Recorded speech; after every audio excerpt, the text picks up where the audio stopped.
You're watching the Action Sports Jax 24/7 network. Now it's time for the Brent and Austen Show. Happy Tuesday, everybody. Coming to you from Jaguars practice. We back in full pads. Oh, yeah. Full pads. A little humidity out there today. Jags working hard. Brent Martineau is out there. He'll be back here in a little bit. Give us his thoughts. Give us what he's seen. There's Travis Hunter doing his thing. Ball skills, obviously. Nothing new there. What else we got? Travis Hunter. I mean, we might as well just call it the Jacksonville Travis Hunters, huh? That's what's really, paying the bills. That's what's getting the retweets and the likes, right? Indeed. See what else we got here. We don't have any opening from Brent or Liv or anything. We stopped doing that. No, not today. Okay. There's Travis Hunter stretching. Looks like he's getting those quads. Going into some glute exercises here, everybody. Ventrell Miller. We talked about him yesterday a little bit. I mean, hey, it's been about a minute, and I haven't seen Parker Washington yet. Did he kill somebody? No. Did he find it happen? Apparently he caught a big time go ball over Travis Hunter today. Caught a big time go ball over Travis Hunter. Well, he beat him. He yeah, sure. by a step. Okay, so Hamby, let me ask you this. You're in charge of the Jaguars media department. Yeah, I'm posting it. You posting it? Yeah. You're posting it? Yeah. Even though it doesn't make Travis Hunter maybe look the best? Parker's hot, man. And Travis Hunter's not? I mean, they're both hot. That's what I'm saying. This is kind of the Tua Tagovailoa thing in Atlanta, I feel like, Hamby. No, it's not. Can you somehow edit Hunter out of there and just maybe you just get a solo shot of Parker and blur the rest. Just get a zoomed up shot of Parker Washington. That's right. Hamby, let me ask you this. I'm hearing okay. Yep, sorry about that. That's all good, man. You're guaranteed for about 5 of those a show. It's all good. No shot. The Jacksonville, Parker Washington, Travis Hunter. That's what it is, Jags Japan. And you know what? It's all good. I'd rather have it be that. Hamby, I heard it again. So it's not gonna happen again. Are you sure, man? Yes. Okay. I have a question for you. Who do you think gets their contract first? Parker Washington, Michael Wilson. Because here's what I feel like is happening right now. I feel like this is a giant game of double dutch. You know what that is? Yes. Jump rope. Yep. And both guys are just kind of waiting to flow, waiting to find where you can go in or not. If you've been watching the Michael Wilson latest, they asked him yesterday, the GM, about Michael Wilson. The plan is to keep him in Arizona for a long time. They view him as a dependable receiver. Some would say in wide receiver 1. And I forgot who the analyst from ESPN was. Josh Weinfuss. I'm going to be honest, I don't really know him, but I want to give him credit. Said that Michael Wilson, and this is, I mean, I don't know if this is really even worth saying, but after the Zay Flowers extension, Josh Weinfuss said that Michael Wilson should be in the range of $18 million to $25 million per year. I think that's probably good news for us. 18 to 25 though is hey, that's kind of a big. What's a big range? That's a huge. I mean, we're talking $7 million, right. Sure. in one way. So my question is, who do you think gets paid first? I do think it'll be. I'll go Michael Wilson first. Okay. Just because, I mean, I don't know Arizona's full transaction history over the offseason, but I would assume that they have had to pay less guys. Yeah. And especially at the receiver position, Marvin's not due yet. He's still got plenty of time. And I don't imagine they have much else. I mean, I know they've paid McBride. I don't know how much McBride, but I don't know. I don't think they've paid any other receiver a lot of money. Mm-hmm. The Jags at least have paid Jacoby. Mm-hmm. It's a lot of money. Yeah. It's not wide receiver 1 money, but it's a lot of money. Yeah.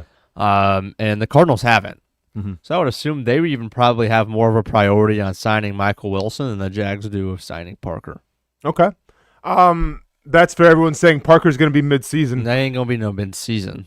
Mid-season would be very surprising to me. So to me, this is the if Michael Wilson gets paid, then it's almost like if you're Parker's people, you compare it to that. And let me ask you this. Do you think Michael Wilson gets more or less than Parker Washington?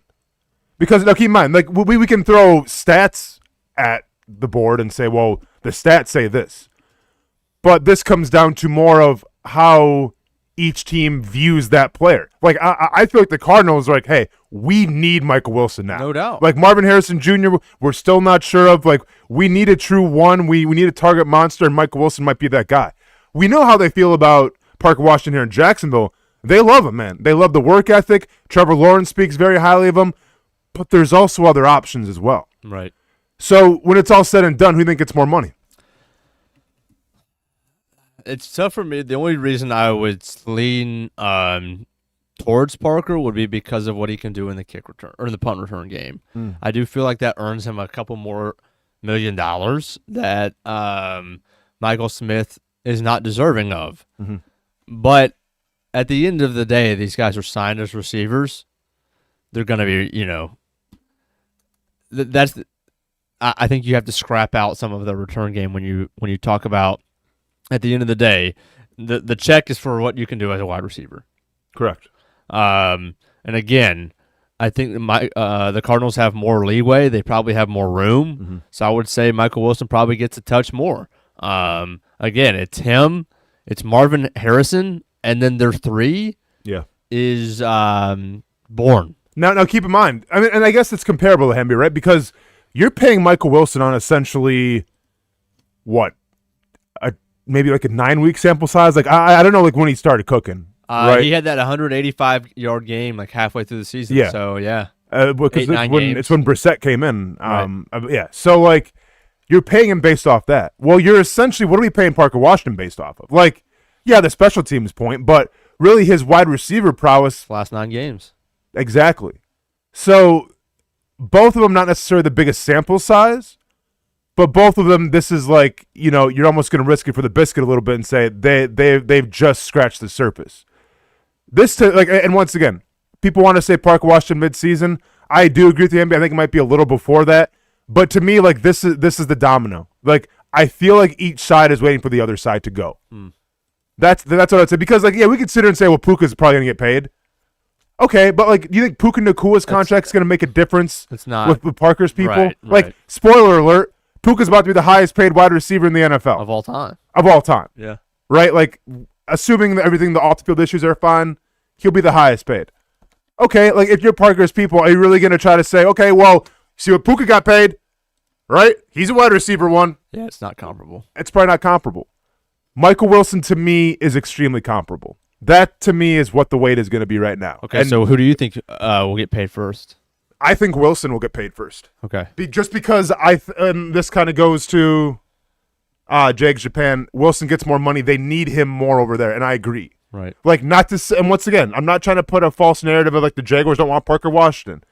Far from it. But I think in terms of desperation, in terms of maybe a new head coach, right, trying to prove a point, coming into Arizona, it's like, hey, see what happens if you work hard? Michael Wilson. Boom. And so I think he gets paid first and Parker's people go after that. No, I might be completely wrong. And this might be an entire, season's worth of Parker Washington. I just feel like there comes a point where you're his camp where there's nothing really else to hang on to. Like, I understand right now you're hanging on to, okay, everyone's getting paid. Let the market dictate itself. Let that price go up higher. Okay. Well, who else you got left to get paid? You got Puka. George Pickens probably won't get a contract done. Probably not. Is there anybody else that I'm missing? I'm probably missing a couple guys, but I mean, that's about it. Olave was, I feel like, one of the biggest dominoes of the offseason. Without a doubt. Paid, so. Yeah. And we already know Drake London got paid. Zay Flowers got paid. So that's about it. So then if you're Parker's camp, what are you thinking? Okay, we're just going to let the season play out. We're hopefully going to get, 10 targets a game, put up these crazy numbers, and that's where we'll get our money? I think it's more Michael Wilson. Yeah. Yeah. But speaking of the wide receiver room, because once again, they're a little more desperate there in Arizona. When you got guys like Brian Thomas Jr. here, Jacoby Myers short-handed here, Parker Washington, and obviously Travis Hunter Hamby, and this was in your rundown this morning in terms of how Travis Hunter is going to be used. Now, we have a good idea in terms of defense and offense, but you want to know more on offense. How is he going to be used? Yeah, I think this has nothing to do with like usage. Obviously, we know he's going to be used on both sides of the ball, but I think kind of one of the narratives that's been created about Travis Hunter is that he's just going to kind of be this gadget underneath guy for the Jaguars. I don't want that at all. Yeah, he's shifty. Yeah, he can make guys miss. Yeah, you need to throw him a screen here and there. But I want him down the field. Mm-hmm. If the guy's ball skills are the best on the team, which is what everybody says and which we've seen, throw him the ball deep. I mean, look at the Kansas City game. We don't have much of a sample size with it, but when the ball was in the air and he was in the vicinity, he came down with it on Monday Night Football. Mm-hmm. I want that. If you're only going to have him for 15 snaps a game on offense, I'd rather you at least target him 20-plus yards down the field at least 2 or 3 times than, hey, let's just dump it to him and see what happens. Get him in space. Yeah, get him in space. Yeah, well, yeah. I mean, no, that's what you're saying. Like, I mean, that's what they've done. I'd rather his completion or his catches go down. Yeah. And the yardage and the yards per catch go way up. Mm-hmm. Like, I'm not adverse to the idea that he needs the ball in his hand and get him the ball on zigs and all these things. And but at the end of the day, like, if we're limiting him to this underneath guy, I think it's a joke. I think it's a disservice, and it's not using his skills to the best of what they could be. I mean, there's no reason why you can't throw him the ball deep. Your best underneath receiver is Parker Washington. Now, Parker might also be one of your best vertical threats, but go back to the game against Denver at the end of last year. Those 2 out routes where he split the safeties and took it 50 yards, that's what you need. Yeah. That's what being an unbelievable underneath receiver is. And again, he could do it all. Yeah. Well, but you don't need Travis just to be the guy who, let's just throw him behind the line of scrimmage and see if he can get 7 yards out of it. Forget that. And I feel like they used him a little more like, in the deep threat against the Rams, right? That's where he had his breakout game. I'm not saying that they have done this. I'm saying there's the vibe and there's this narrative coming from the fan base of, let's just use him as an underneath gadget guy since we're only going to have him for 15 plays. Yeah, no, I'm against that 100%. I don't think that's going to be the case. Like, do I think he's going to be a red zone threat? Absolutely, right? Because if you want to justify the hype, you get him in the end zone, first and foremost. Right. So I can definitely see red zone opportunities, whether he's in the slot, whether he's running gadgets there, sure, right? Because that can put you in the end zone. But I do agree with you. I mean, he is a deep threat as well. And by the way, real quick, Jameson Williams, question in the chat, he got paid last year, I believe. Yeah, so so that wouldn't. They paid him early. There's no effect. Yeah, and probably smart on him. I think he's probably going to be a star coming up. But getting back to Travis Hunter, so he is going to be able to do it all, Hamby. And I don't just see him being the gadget guy. And we don't even know yet when when Travis comes on, who's coming off. Right. Like that's going to be a factor. And there might be like some kind of rotation type of thing going on, right? Because one would say you take Parker off, okay, well then Travis Hunter's in the slot. You could take Brian Thomas Jr. off, and now all of a sudden Travis Hunter's the deep guy. Right? Like, I don't think you could take Jacoby Myers really off because we know what he brings to the table. Crisp route running, sure hands. You always want that on the football field. So, to me, it really depends on who comes off the field when Travis Hunter comes on. But at the end of the day, like, the dude's going to run the gambit, man. Like, he's going to do a little bit of everything, I feel like. If not, then you're doing a disservice. Like, if you just have him in the backfield being the gadget guy the entire time, you're wasting him to that. No, you're wasting him. And I don't think Liam Cohen thinks like that either. Right? Like, I truly believe you're going to see him with the deep routes as well. Yeah, I think that needed to be addressed because I'm not really sure where it's coming from, and maybe I'm overstating how much I think I've seen it recently. Mm-hmm. It's just kind of this idea of like that's where he's at his best. Mm-hmm. Like Travis Hunter is at his best when the ball is in the air mm-hmm. and it's 1-on-1 with him and somebody else. Mm-hmm. So. That doesn't mean we're gonna just flip him a screen here or there, flip him a slant, flip him a zig, and let him work. Like, I think in the first 4 weeks of last year, that's what it was. That's what we saw. Hang on, that was a 4-week sample. But that's what had to be done though, because we saw what Travis Hunter was doing, and he was still learning it. He was still learning the motions and everything. Absolutely. I think it was a very basic scheme that Travis Hunter was in to start his career out. I'm 100% with you, and I agree that's what I have no problem with that. But what I'm saying is, it expanded, and now people are forgetting that it expanded. You see what I'm saying? fans are like, it's going to be like it was the first 4 weeks of the season. But who's saying, like, maybe I haven't seen that narrative. Like, I don't, like, we've seen the highlights in camp. Like, I think people know what it's going to be. I think people trust Liam Cohen. I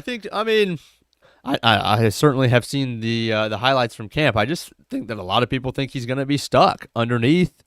It's going to be just pitch it to him and see what happens. And that's what I've seen. Okay. I just don't think that's sensible. Like, I don't think it's you what think they're Travis gonna do. Hunter. Once again, let's put Travis Hunter in the conversation about what he wants to do. Like, we already know that he wants to play both sides of the ball, hands down, and we already know that he wants to get as many wide receiver reps as possible, hands down. Right. Like, if you go out there and you make him the gadget guy and just say, hey, here's going to be a little toss or here's going to be a little jet, screen, like, that's only going to last so long before he's like, how come I'm not running deep here? Like, I'm very capable of doing that. So, Right. On top of the best thing for your offense, on top of making Travis Hunter happy, there's no way they're going to – and Jaguars fans should understand this. There's no way they're going to limit him to just being the gadget guy. Like, he's so much more than that. Not to knock him for being a gadget guy because that's a compliment to, obviously, his ability in space. And if you get the ball in space with Travis Hunter, big things can happen.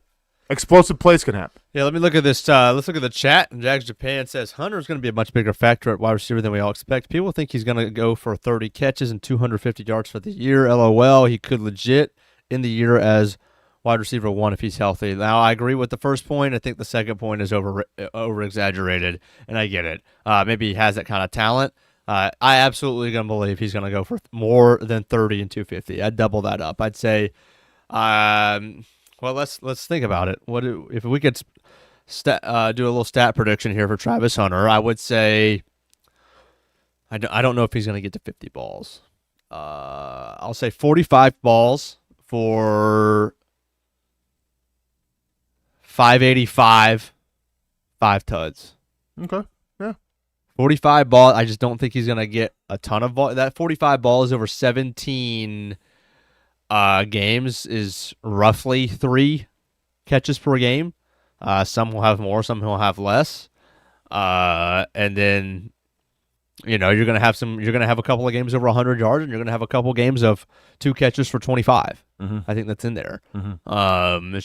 That's just part of the reality of having that many weapons. That's not indicative of him or of any kind. Mm-hmm. And then I think they're going to get him some touchdowns, 5 or 6 touchdowns, but I don't think he's going for 750 plus, and I don't think he's going to catch more than 60 balls. Yeah, I mean, if everyone can stay healthy, I think that's going to be the case, right? Injuries can happen. Yeah, but if there's an injury, all that goes up. Of course. Yeah, but I think those are fair numbers. Yeah. All right. Liam Cohen is at the podium right now, and he has just announced that there will indeed be 0 starters playing this Saturday. Okay. Which is exactly what we expected. We thought maybe they might run, Ventrell and Branson out there a little bit. Well, yeah. So 0 starters for sure. Like he says, no starters on offense and defense. No starters week 1 of the preseason. All right. Brent. But once again, I wonder. Do we know Branson Combs cannot play? Well, that's what I'm saying. We don't even know where the depth chart is right now, do we? Well, no, they haven't. No, sure. No so, we consider and say Ventrell Miller isn't playing, or it can be one of those, Ventrell Miller or, right, Branson Combs, which maybe they both play. So I hope Branson Combs plays. He needs to play. No, he's playing. Yes. You can't go off you need to see live reps from Branson Combs for sure. Well, I was kind of hoping that they would run him out there, Ventrell as well, and I was kind of hoping they'd give the backs 3 touches each. I was hoping they'd give Tootin 2-3 carries, Chris Rodriguez 2-3 carries. So wait, you don't think Rodriguez or Tootin are gonna play at all? I mean, he said no starters. We don't know what the depth chart is, my man. I understand that, but that makes me think LeQuint may or may not even play. You don't think LeQuint Allen? LeQuint Allen's not a starter. It's going to be Amir Abdullah. It's going to be DJ Dallas, and it's going to be Jamari Taylor. That's what that sounds like to me. Okay. That maybe LeQuint plays, but he's the maybe. Tootin and Chris Rodriguez are out, and that's all speculation. But the guy said 0 starters. That makes me think it's going to be Jamari Taylor the entire second half, and Amir Abdullah and DJ Dallas in the first. Yeah, let me see the depth chart, man. And I'll make an educated decision on it. I'm not going to sit here and say like I think Ventrell is going to play. I think Combs is going to play. I think Rodriguez could get a snap here. Like I don't know. I guess let's wait till let's see the unofficial depth chart, and then we'll go from there. That's all I'm going to say. I don't know if I would even care about the depth chart because it's not like it's going to be accurate anyway. Okay, but so you think if you don't see a Ventrell Miller or Branson Combs, then you think neither of those guys are playing because it's or? If I were to see a depth chart and it said Ventrell or Branson, I don't think I would. I don't think that could. I could still think it could go either way. Like they could play them or not. I don't know if that means that they could definitely consider them as starters. Yeah, I think they're playing. You think Ventrell's playing? If it's or, yeah, I mean, that's a competition. Like, I agree. So here's the thing, Hamby. I want to see him. Okay, play. so if you have a true camp battle, right? And we do think Combs and Ventrell Miller is a camp battle, and we talked about this yesterday on the show. Go back and listen to it. It's a true camp battle.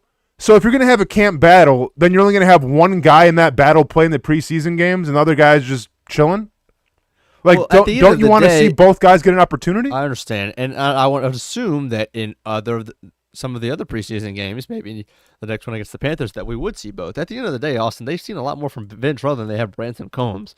So if they decide to play Branson Combs for the first quarter and keep Ventrell on the bench, it's not like there's a leg up there. They just haven't seen as much from Branson in live action as they have from Ventrell for 3 years, at least of NFL tape.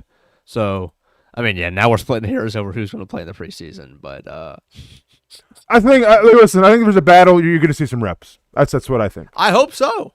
Yeah. If I was a head coach, I would want to see him out there. Yeah, I just think it's hard to justify, and I get the point that Ventrell Miller has a lot more experience in games, but to me, if there's truly a training camp battle, it's hard to justify playing one guy and having the other guy on the bench, not getting an opportunity to showcase. I think, Austin, that's what they would say is the joint practices are for. It's not the same. Because it's not live. Like we've been over this. It's not live reps. Like I understand. Let's see how many times they go to the ground. You know, like I think they'll go to the ground. You think so? For the most part in joints, at least they'll have a couple of periods where it's to the ground. Okay. Or else, what are we doing? Like, what's the point of it? The whole point of joints is to control it, but also go to the ground. That's what I've always. Is that the whole point of scrimmaging too? Well, they ain't go to the ground. Yeah, but that's you on you. Okay. And that's 9 days in to your training camp. All right. Time will tell. Time will definitely tell. If there's one position battle that we know we can guarantee, it's for that receiver 5 spot. And maybe people care about that, maybe people don't. But I always have my eye on those rookies. Josh Cameron and C.J. Williams, I think that'll be a very interesting thing. That's for a roster spot. If you want to, like, that is for a guaranteed roster spot. It's Josh Cameron and C.J. Williams. Do you think? So they're gonna keep? Are you counting Travis Hunter as a receiver or as a corner in terms of the final roster? I mean, he's a unicorn, so I don't know. Well, there's a chance that both of them can make the team. That's what I'm saying. Yes. Yes. But that's also like only one of them is going to be mixing in ever in games. It's less so about the roster spot of who's the best rookie receiver on the team. Is it Josh Cameron or is it C.J. Williams? That's going to be a battle we'll find out in the games. Yeah. Well, because once again, like, and we consider and like practice might do something, joint practices, but I need to see these guys when the lights are on in preseason games. For sure. I really do. So I think, yeah, that'll be the battle to watch. Obviously, we'll see what happens with Ventrell Miller, Branson Combs. You know, with Tootin and Chris Rodriguez, that's going to be more of, I think, by committee and maybe more off feel, but it's still a battle itself. Yeah. Chat says they know that I'll be locked in on the backup quarterbacks. No, yeah. I will be. I will be. I want to see our backup quarterback look good because at the end of the day, it is the most precious position in all of football. And I'll say it once, like I've said it a million times. All of these teams, every one of them that doesn't have a solid backup quarterback, it's a foolish mistake. Okay. Invest a little more. Not saying you got to go get a stud. Well, you're kind of saying you have to get a stud. No, I'm not. Okay, so then if you don't have so then theoretically with that argument, if your starting quarterback gets hurt in like week 4 or week 5, Yeah. How many backup quarterbacks can lead you to a Super Bowl? 0. Okay. So the season's over? No, I think that's to my point. Go get a guy that you can maybe go If that I can just carry you for 2 months, and maybe if you get your backup, if your quarterback goes out for the year in week 4, you're screwed no matter what. of course. But if we got to go 10 games, and our quarterback's coming back in week 17, do we want Nick Mullins out there for 10 games? I'm just asking. We can't have this billion-dollar franchise be all on the shoulders of one dude, where if he gets hurt, you're screwed. If he doesn't get hurt, you're fine. Who's the Jaguars get then at backup quarterback? I don't know. How many backup quarterbacks out there right now can win you 5-6 games if your quarterback goes out? Mac would have. Mac Jones would have won you how many games? He would have gone 4-6 in a 10-game sample. Okay. I don't think 4-6 is going to get you in the playoffs. 4-6 if you take care of business in the first 4. If we're playing this hypothetical and Trevor gets hurt in week 4, Okay. and we go 3-1, then you go 4-6. So Mac you're Jones 7-7 with 3 weeks left in the regular season. Okay. Yeah, you win those 3, you're in. Math, you know. Okay, so Mac Jones. Anybody else? 7. There's plenty. Are you asking Give me. I'm saying, what backup quarterbacks do you want then? I mean, the guy out in Vegas would do a job. Who? Oh, Kirk Cousins? Yeah. I don't think he really did it in Atlanta. So okay. I mean, he could go 4-6 in a 10-game sample. I don't think he really did it in Atlanta, but okay. Well, the Jags are much better than the Falcons. What do you think of Anthony Richardson? Hell no. We need to talk about him, by the way. We'll do that after the break. Well, that was the segue that was supposed to be. It took you about an hour to get there, but we'll talk about it next.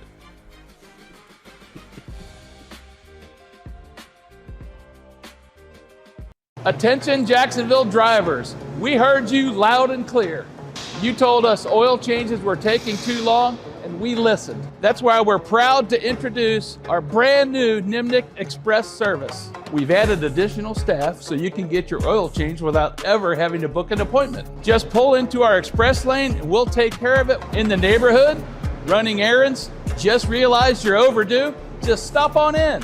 No appointments, pull in, get out, get going. Nobody but Nimnik.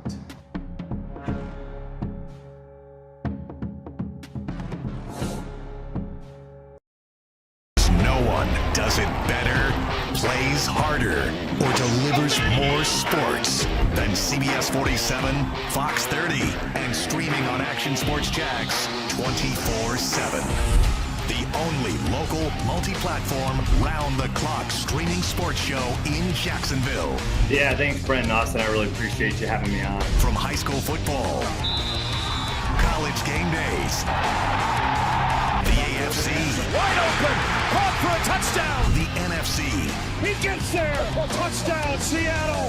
the PGA, Unbelievable. World Cup soccer, NASCAR, Denny Hamlin, big time victory in Nashville. baseball, Fly ball deep center, Edmonds going back. The ball is going long. local Jag shows, You can feel the energy in here. There should be energy. Jags are in the middle of a playoff race. and of course, your official stations of the Jacksonville Jaguars. Lloyd, pick six. Breaks a tackle. Touchdown, Jacksonville. We have all the sports, the exclusive interviews, We got the best fans in the NFL. the biggest games, the live events to help make your business soar. So hold on and see why live sports is where you need to be. On CBS 47, Fox 30, and streaming on Action Sports Jax 24/7. Get in the game. Most of us know how to throw.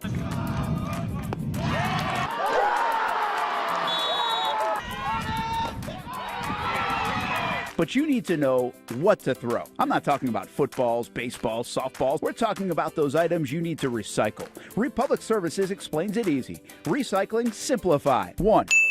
Know what to throw. When in doubt, throw it out. 2. Empty, clean, and dry those materials. It takes an extra minute, but it makes a big difference. And 3. Don't bag it. This makes the recycling process faster and more efficient. This is a look at the Republic Services North Florida Recycling Center. You can make this process even more efficient. By utilizing those 3 steps, Republic Services can help you become a better recycler in your home. Learn more at recyclingsimplified.com. What a throw! Touchdown, Jaguars! We're coming for you. They're going to get him on the ground, and that's going to end the ball game. We show no mercy. Lawrence looking deep in the end zone. Touchdown! Duval! ETN is going to take it all the way! Right here on CBS 47. CBS 47. Right here. Your official station of the Jacksonville Jaguars. And the Jaguars strike first. Go Jags. It can be a silent killer, but awareness is getting louder. Blood clots take more lives each year than car crashes. And just like driving, you have to be defensive. A few easy ways to protect yourself or someone you love are to learn your Caprini risk score and ask your doctor about your blood clot prevention plan. Emily's Promise is a local nonprofit named for Emily Atkins, a young woman from Fernandina Beach who died after a preventable blood clot following a broken ankle. Her legacy is now driving change across Florida. The Emily Atkins Family Protection Act strengthens how hospitals screen for clot risks and train staff to recognize warning signs. Blood clots can affect anyone, including athletes, and the signs can be easy to miss. So be aware, be defensive, and help beat a silent killer with loud attention to risk factors and symptoms. Learn more at emilypromises.com. That's emilypromises.com.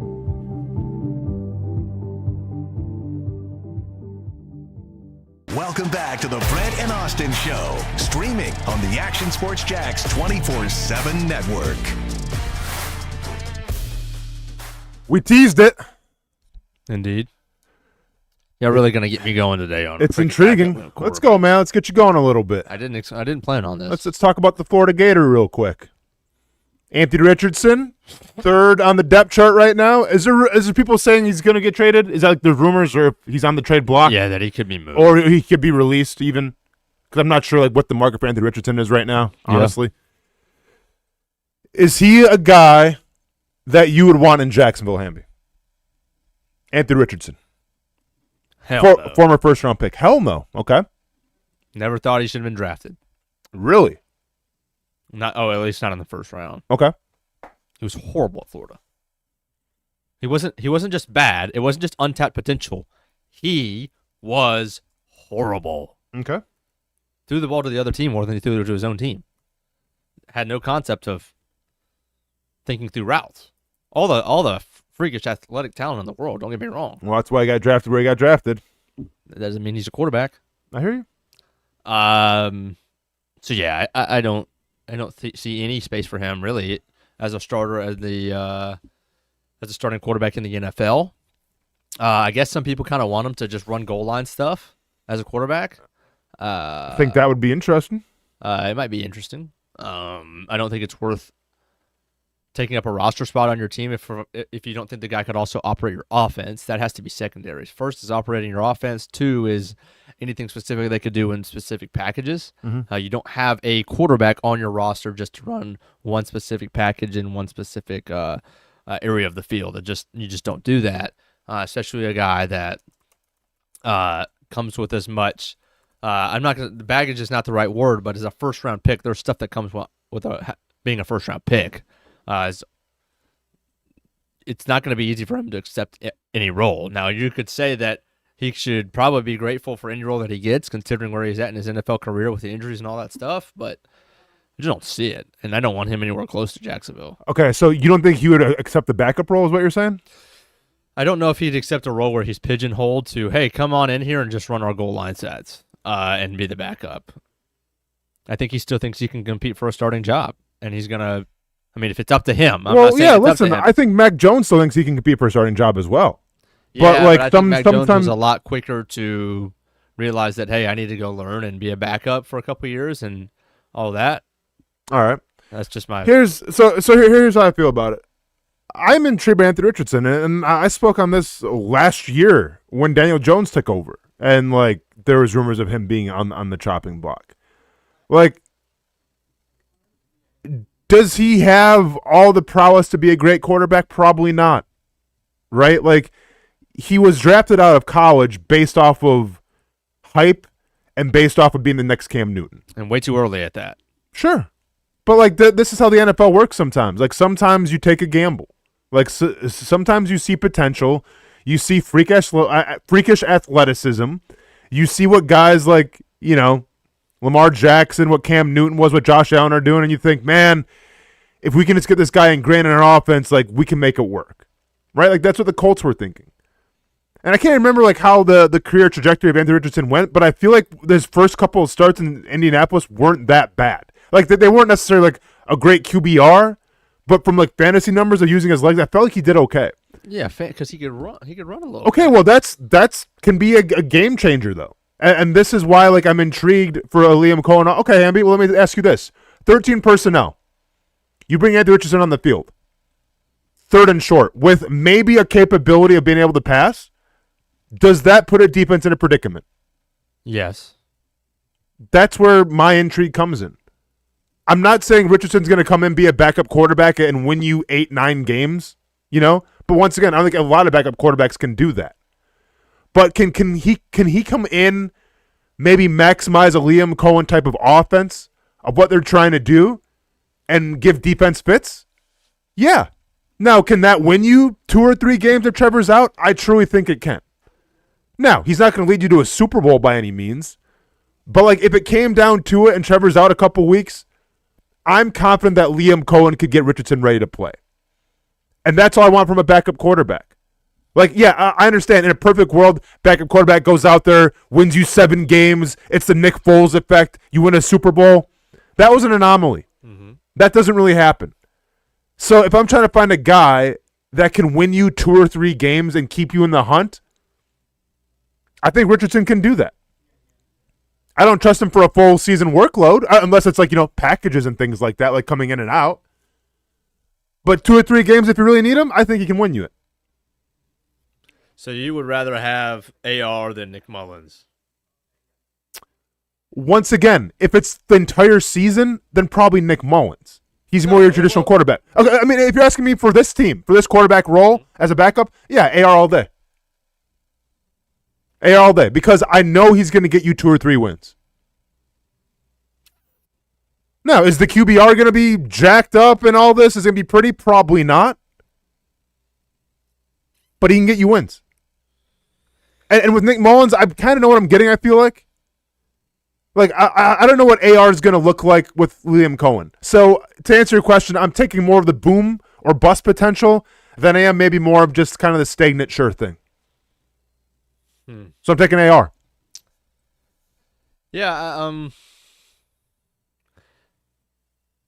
I think I'd rather, honestly, and this is going to be more indicative of one guy than the other, and it's not the guy that you think. I think I'd probably rather have AR too, and I don't like it. Well, I've been on record. You'll get your money's worth more.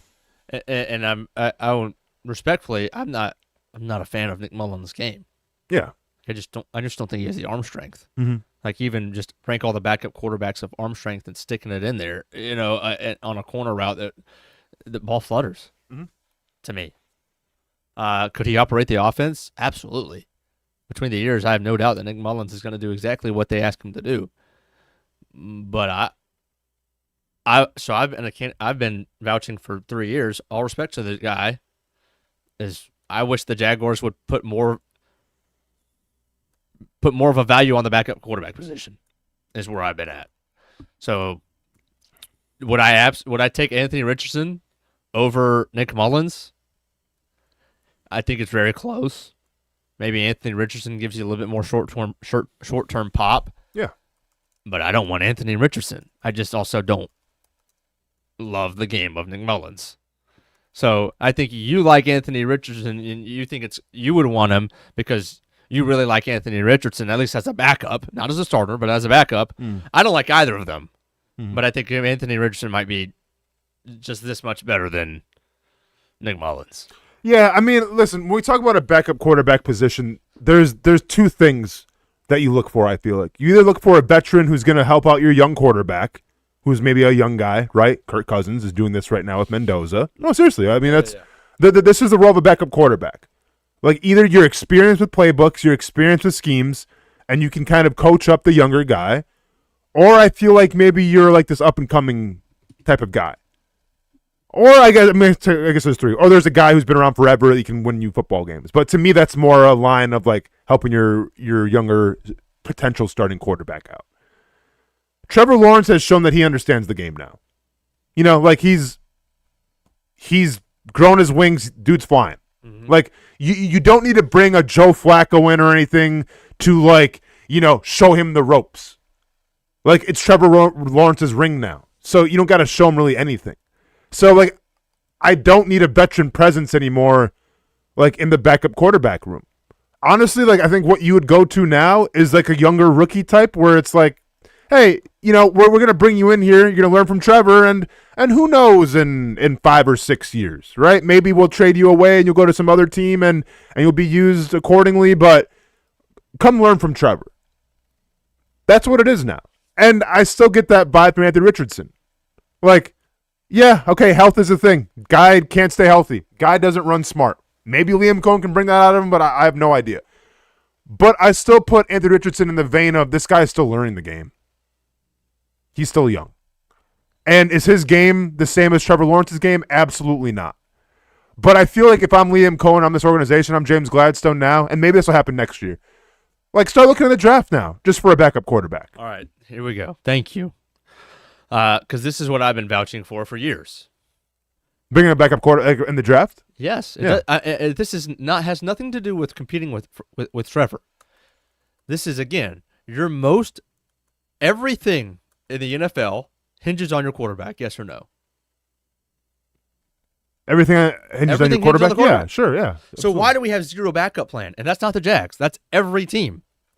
So Jags, because there aren't enough great quarterbacks out there that are good. I get it. Okay, go spend a 3rd round pick on a quarterback this year. But no, you can't, because that's you saying, hey, our guy's going to get hurt. Let's make sure we have a back. Like teams don't. But I'm telling you, teams don't think like that. Like there's no team in the NFL that is thinking, well, let's get a guy in case our quarterback gets hurt. Austen. Like you can't think like that. Why? Okay. Why is in the running back room, isn't it, and I know it's not directly correlated because your quarterback is going to play 100% of the snaps and your running back you're going to mix in and out. Yep. But why isn't it just Tootin and a bunch of journeymen and rookies back there? Why do you have Chris Rodriguez? Because he's a veteran. Because they needed some veteran presence in the. But also because it's not, you don't all want to, if Tootin gets hurt, you need to have a backup plan. You need to have other guys. Yeah. You don't only have why isn't it at left tackle where why are they mixing a bunch of guys in? Because if a guy gets hurt, you have contingency plans. They have contingency plans across the entire roster except for at the quarterback position. And again, for the 50, and I'm not saying you are, but I just want to make this point clear. This is not just the Jags. This is everybody.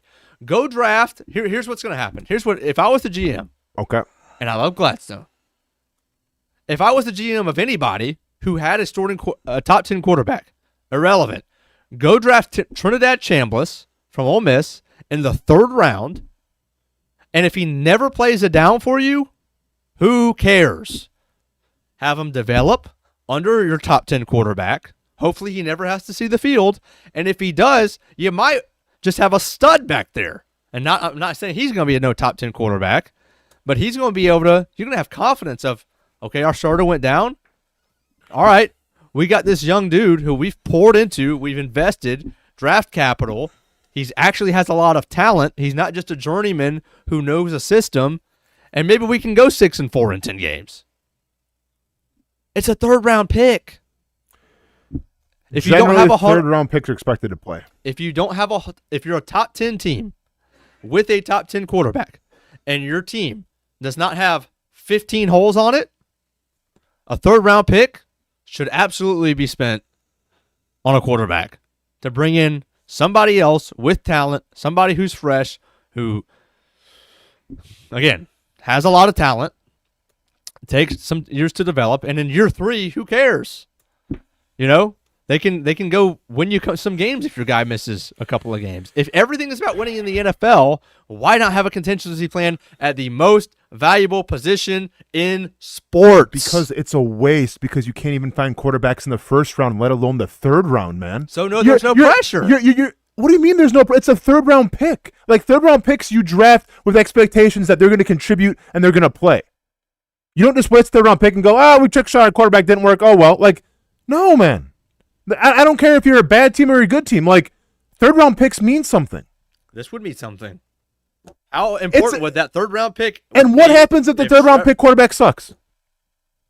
Well, how many great third round pick quarterbacks are there out there in the world? I don't know.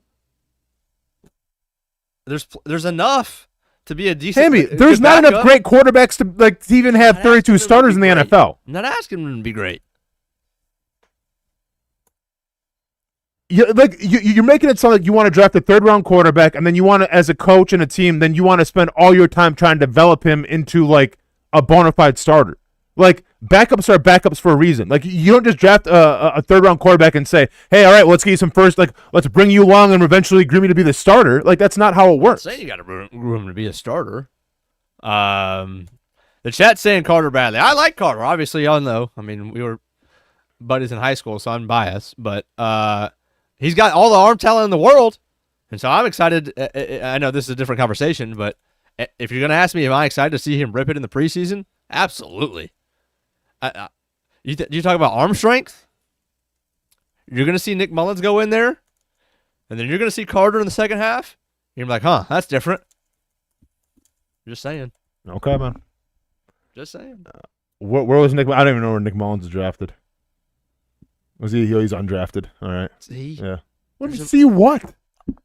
Go get somebody with some freaking juice. Hamby, but you're acting like a third or fourth round pick is monumentally better than an undrafted guy. Like, once again, give me okay, Russell Wilson, I remember, was a late round. Like, I feel like there's not a lot of undrafted dudes who turn. And there's also first round picks that suck too. Like Trey Lance, for all that Trey Lance had in the first round, I don't even know where he's at anymore.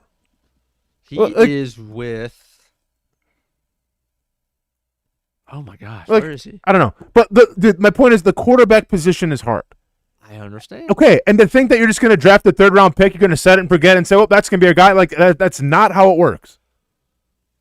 It doesn't work like that for the first round. But so I'm saying, then why waste a pick on a third round pick when you don't know where you can maybe get a safety or a corner or a linebacker that you know can come in and help you out? Well, that's a difference. Austin, our 2 third-round picks last year didn't play a damn down for us, and we didn't miss them all that much. Who are Ransall and Milam.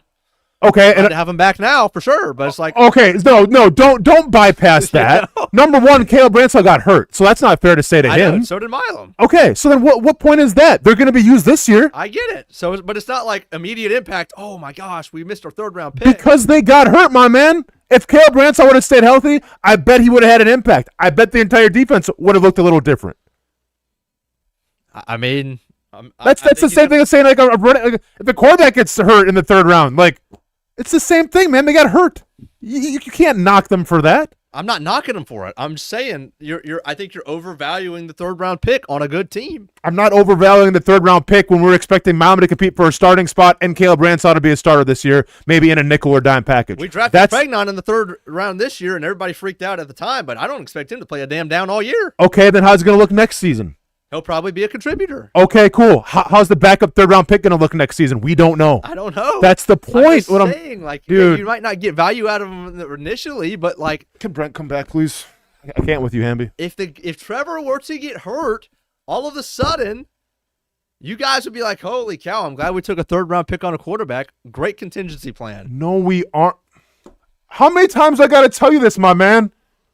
A third-round quarterback doesn't guarantee you have a good quarterback. I'm sorry, it doesn't.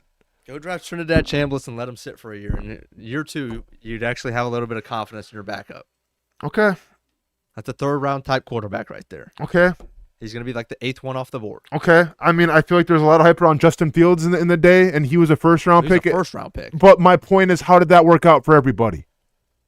Like what? We see Trinidad Chambliss because he's a dual threat guy who can scramble. He's got a decent arm. I feel like Justin Fields had that too, and he didn't really work out in the NFL. But okay. I'm just saying it's pretty low risk. Drafting a quarterback in the top 5 is pretty high risk. There's a lot riding on it. Drafting a Trinidad Chambliss in the 3rd round, who cares if it doesn't pan out? But you've got a lot better option if there's an injury. All right, man. Jaron Jones was a 3rd round pick. Yeah, I'm done. I mean, I don't know what do you want me to say, man. I'm not saying you can't have really good players in the 3rd round. I'm saying if you have a really good team that doesn't have a lot of holes, it's not the end of the world if you spare a 3rd round pick. Oh, a 3rd round pick on a quarterback. Okay. And are you feeling better having Caleb Branshaw and Wyatt Milam right now or not? I am. Okay. Yeah. I think 3rd round picks mean something, man. I do too, but okay. They don't mean go on. Take the backup quarterback once in a while. Let's make some investment. Yeah, it's get Shedeur Sanders. He's probably gonna get cut. No, he sucks. He should have never been drafted. He's a late round pick. What do you got to lose? Doesn't mean that you have to draft the clown. He's a late round pick. What do you got to lose? I mean, I guess nothing. Dylan Gabriel? What was he, 3rd round pick? That was a bad pick. I'm not saying just draft anybody willy-nilly. Oh, let's pick a quarterback out of the hat. Hamby, Dylan Gabriel. Okay, see, now you're not being fair either because you think Dylan Gabriel was the 3-route merchant at UCF. I watched it in my own eyes for 2 years. Yeah, so you didn't watch him at Oregon at all? I watched that too. Okay, and he's going to throw the hook, he's going to throw the slant, he's going to throw the go ball. But can he read the field? No. He still can't. I'll let you close it out here. Maybe some non-football topics when we get back.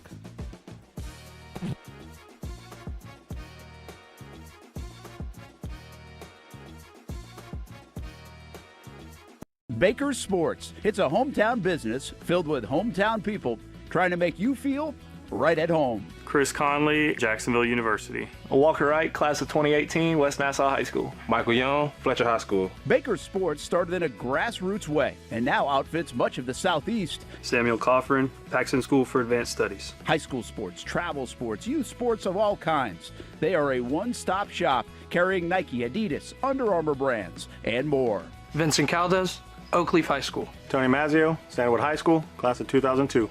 Whether it's sports teams on the field or it's your team in the workplace, like our Action Sports Jacks team, and community events like the Dream 18 Golf Tournament, and many others. Cole Tilley, Hilliard High School. Reagan Webb, Eagles View Academy. Look good, feel good, play good with Baker Sports. Custom sports apparel since 1997. Shop with the hometown team at bakersport.com.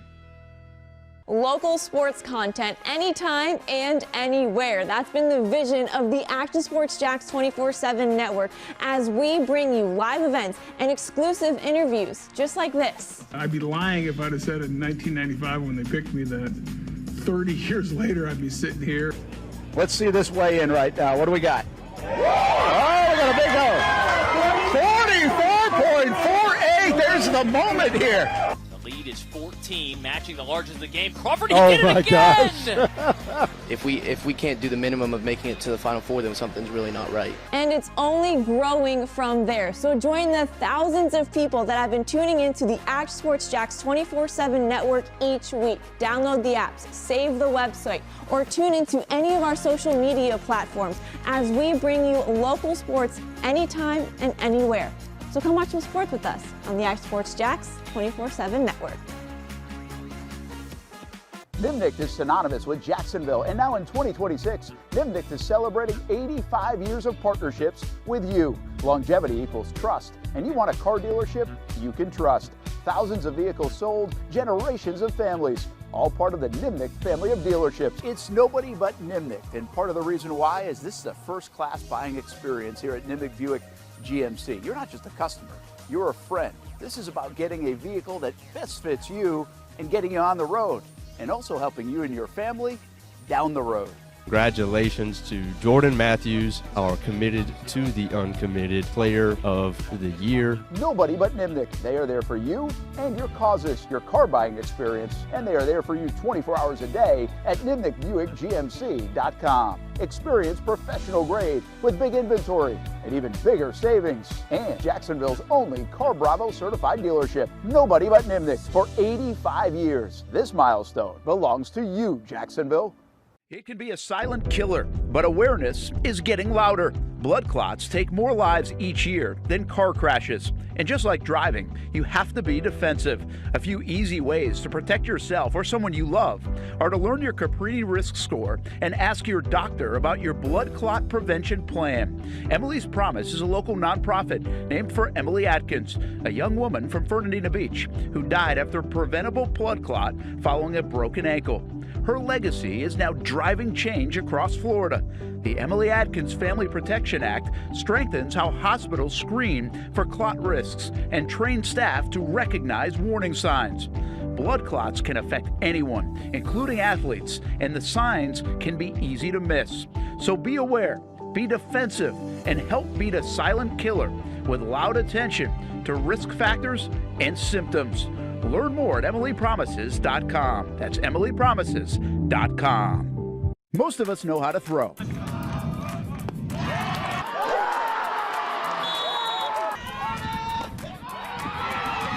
But you need to know what to throw. I'm not talking about footballs, baseballs, softballs. We're talking about those items you need to recycle. Republic Services explains it easy. Recycling simplified. 1. Know what to throw. When in doubt, throw it out. 2. Empty, clean, and dry those materials. It takes an extra minute, but it makes a big difference. And 3. Don't bag it. This makes the recycling process faster and more efficient. This is a look at the Republic Services North Florida Recycling Center. You can make this process even more efficient. By utilizing those 3 steps, Republic Services can help you become a better recycler in your home. Learn more at recyclingsimplified.com. Welcome back to the Brent and Austen Show, streaming on the Action Sports Jax 24/7 network. This player just signed with the Chiefs. Who is he? is that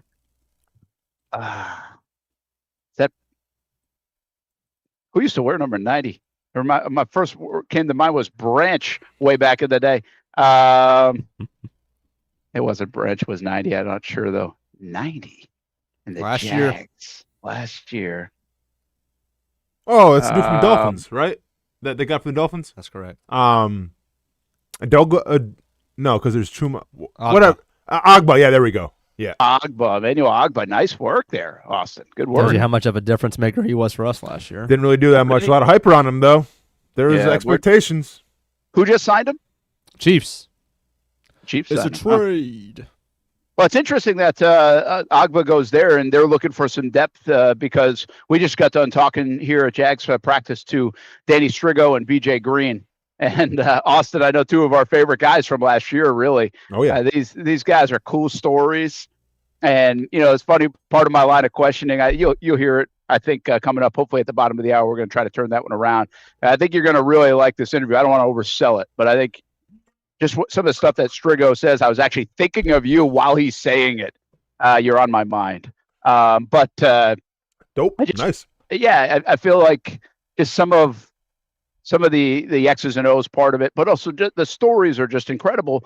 And one of the things I did ask them is like, this defense has basically these poster guys for what this organization wants to be all about.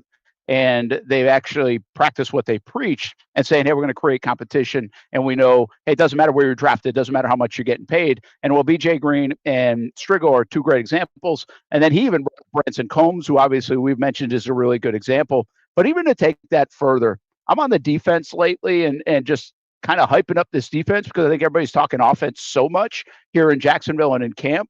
But think about the guys that had some of their best years. I mean, Antonio and the consistency of this coaching staff, it looks like it's continuing to provide that, which then begs the question, okay, how good are some of these guys going to be if they take another step, right? If Antonio Johnson's even better, or Strigo and BJ Green, who Green has just been outstanding at camp the first couple of weeks. What if he takes another step? We haven't asked those questions a lot in Jacksonville because I think we've been afraid to. I don't think we should be afraid to with this defense, I guess is my point. No, not at all. And I think it speaks volumes where, Liam Cole wants to say, okay, like you're going to earn your spot if you're working hard, doesn't matter you're drafted. I mean, I truly believe that, and I think it speaks for itself. But also, like, let's put ourselves with BJ Green, and let's put ourselves in, like, a guy like Matt Dickerson's shoes or whatever. Like, these are young guys who kind of did their thing. And Strigo, I guess I would say more than Dickerson, but Strigo, these are young guys who contributed last year and exceeded every single expectation. So then going into this season, it's like, okay, well, we're feeling ourselves now. We're feeling good about it, right? Like, we got a year under our belt in this defense. Defensive coordinators coming back. Like, we're going to flourish. This is our time to shine. This is our time to maybe secure some new bags and get some new contracts. Well, then what do they do in the draft? You get Wesley Williams. You get Zach Dufree. So now that's like immediate competition from coming off a season where you felt like, man, I was kind of the backup there. Like, if Josh Hines down or Trayvon went down, like, we had it on lockdown. And now you bring in two rookies to try to compete with you. Like, you got to think about how they're feeling in the whole situation, right? So not only, like, did you come in with a chip on your shoulder because, I think Green was undrafted and everything like that, and nobody really knew who he was besides Casey Kurtz. You kind of have a decent season. You're feeling yourself, and they go, oh, okay, well, here's Zach Dufree. Have fun competing with him now. Like, not only did you have a chip on your shoulder, but they also added another chip on their shoulders. So, yeah, when you got guys like BJ Green, man, I'm excited to see what they do this season because they're still kind of the underdog role, and you look at how the Jaguars drafted, yeah, they still have something to prove. Yeah, and by the way, there were some remarks about that because I think there's two ways to look at it, and I kind of presented the question, hey, they didn't do a whole lot. We're asking them to do more, right? And behind Josh Hines-Allen and Trayvon Walker, and then you do get the 4th-round pick in Williams and then the 7th-round pick as well. So you add a couple, but when you have those picks, you're not really expecting a whole lot. But they brought up exactly what you said. I mean, Danny did, at least to me, where, hey, there's still plenty of competition here. I haven't earned anything yet. Like, I've got to go do it again. So just great mentality. I really think they represent what this organization wants to be all about. And they're easy guys to point to, Dickerson included, that you can say, hey, look, this is what you can do here in Jacksonville. And they're starting to get a defense that's, I don't know about filled with them, but if you do have Green and Strigo as your 3rd and 4th edge rushers, essentially, and you do end up with Combs as somewhere in the mix and maybe even your starting linebacker, and Dickerson is one of your run stuffers, well, you now have 4 guys that basically are out of nowhere on a defense that we think is pretty good to go along with some of the high-paid, high-invested players as well. So you really are preaching it. No, without a doubt. And once again, I get here, we can say, okay, well, what, Dufree was a late-round pick. Wesley Williams was a later-round pick. Okay, great. B.J. Green was an undrafted free agent. Danny Strigo was an undrafted free agent, and look at the difference that they made. So, like, I'm not going to sit here and say Zach Dufree can't come in and take try to take a spot away because he's a 7th-round pick. And definitely Wesley Williams is, you can't say, well, he's not going to do anything. Look, well, he's a 4th-round pick. Look what undrafted free agents did last year for this team on the defensive line. A 4th-round pick can make some noise as well. No, you're exactly right. So everybody can make some noise, I guess, is that overall point. The one other thing, and I've thought this, Austin, and you've been out here a bit too. I think the stars of camp, I know the star of camp is Parker Washington, but I actually think the stars of camp has been the Jags like secondary. And Strigo, he really mentioned that too. He's like, man, we're in team meetings and it's like, wow, look what these guys are doing. They're really playing in sync and they're playing well. And I think there's some thought that I'm not alone in that train of thought, that this secondary has really pieced together a heck of a start at camp. Now, again, we're halfway through this thing, maybe, I guess. I don't know where you want to put the mile marker at, but it's a good sign that everybody's seeing it that way. They're playing that way. And I think it's also a good sign to, again, come on the heels of last year when we saw some things that did come into fruition in the regular season. That hasn't always been the case. When you shine in camp, it doesn't mean you bring it to Sundays in the season. I think this team actually showed an ability to do that in many examples. So I like that this secondary feels like what we're seeing with our eyes here on the practice field could translate to Sundays, hopefully in the fall. Yeah, I believe it. Like, they have all the talent in the world to be a good to great secondary, and I truly believe the scheme this year is only going to bring out the best in them. All right. I just have to do a temperature check here. Are you guys okay? I walked into a conversation. I have no idea how it started. but this was getting heated. There were calls for Brent to get back in the show. Like, I mean, saying heated, man. I like it. I like it. Like, this was good. Okay. I heard a call for me. You wanted me back on the show. I appreciate it. Oh yeah, appreciate it. But I love how dude thinks it's already getting. Like, dude, I fought in a cage for how long? Like, this is a backup quarterback conversation is nothing. But my only point was the fact of I can't name a lot of successful third round picks in the draft that became like great quarterbacks or like dependable like backup quarterbacks. Like Dylan Gabriel, not so much right now. Hendon Hooker, yeah. Matt Corral, no. Malik Willis is a starting quarterback now, but in Tennessee when he was relied as the backup quarterback, nope. Desmond Ridder, no. Davis Mills, we saw that experiment. Kellen Mond. And Davis Mills would be a treat right now. Kellen Mond. Horrible. Will Grier. Horrible. Mason Rudolph. Horrible. CJ Beathard. Man. Yeah, CJ Beathard. No. We had him here. Davis Webb.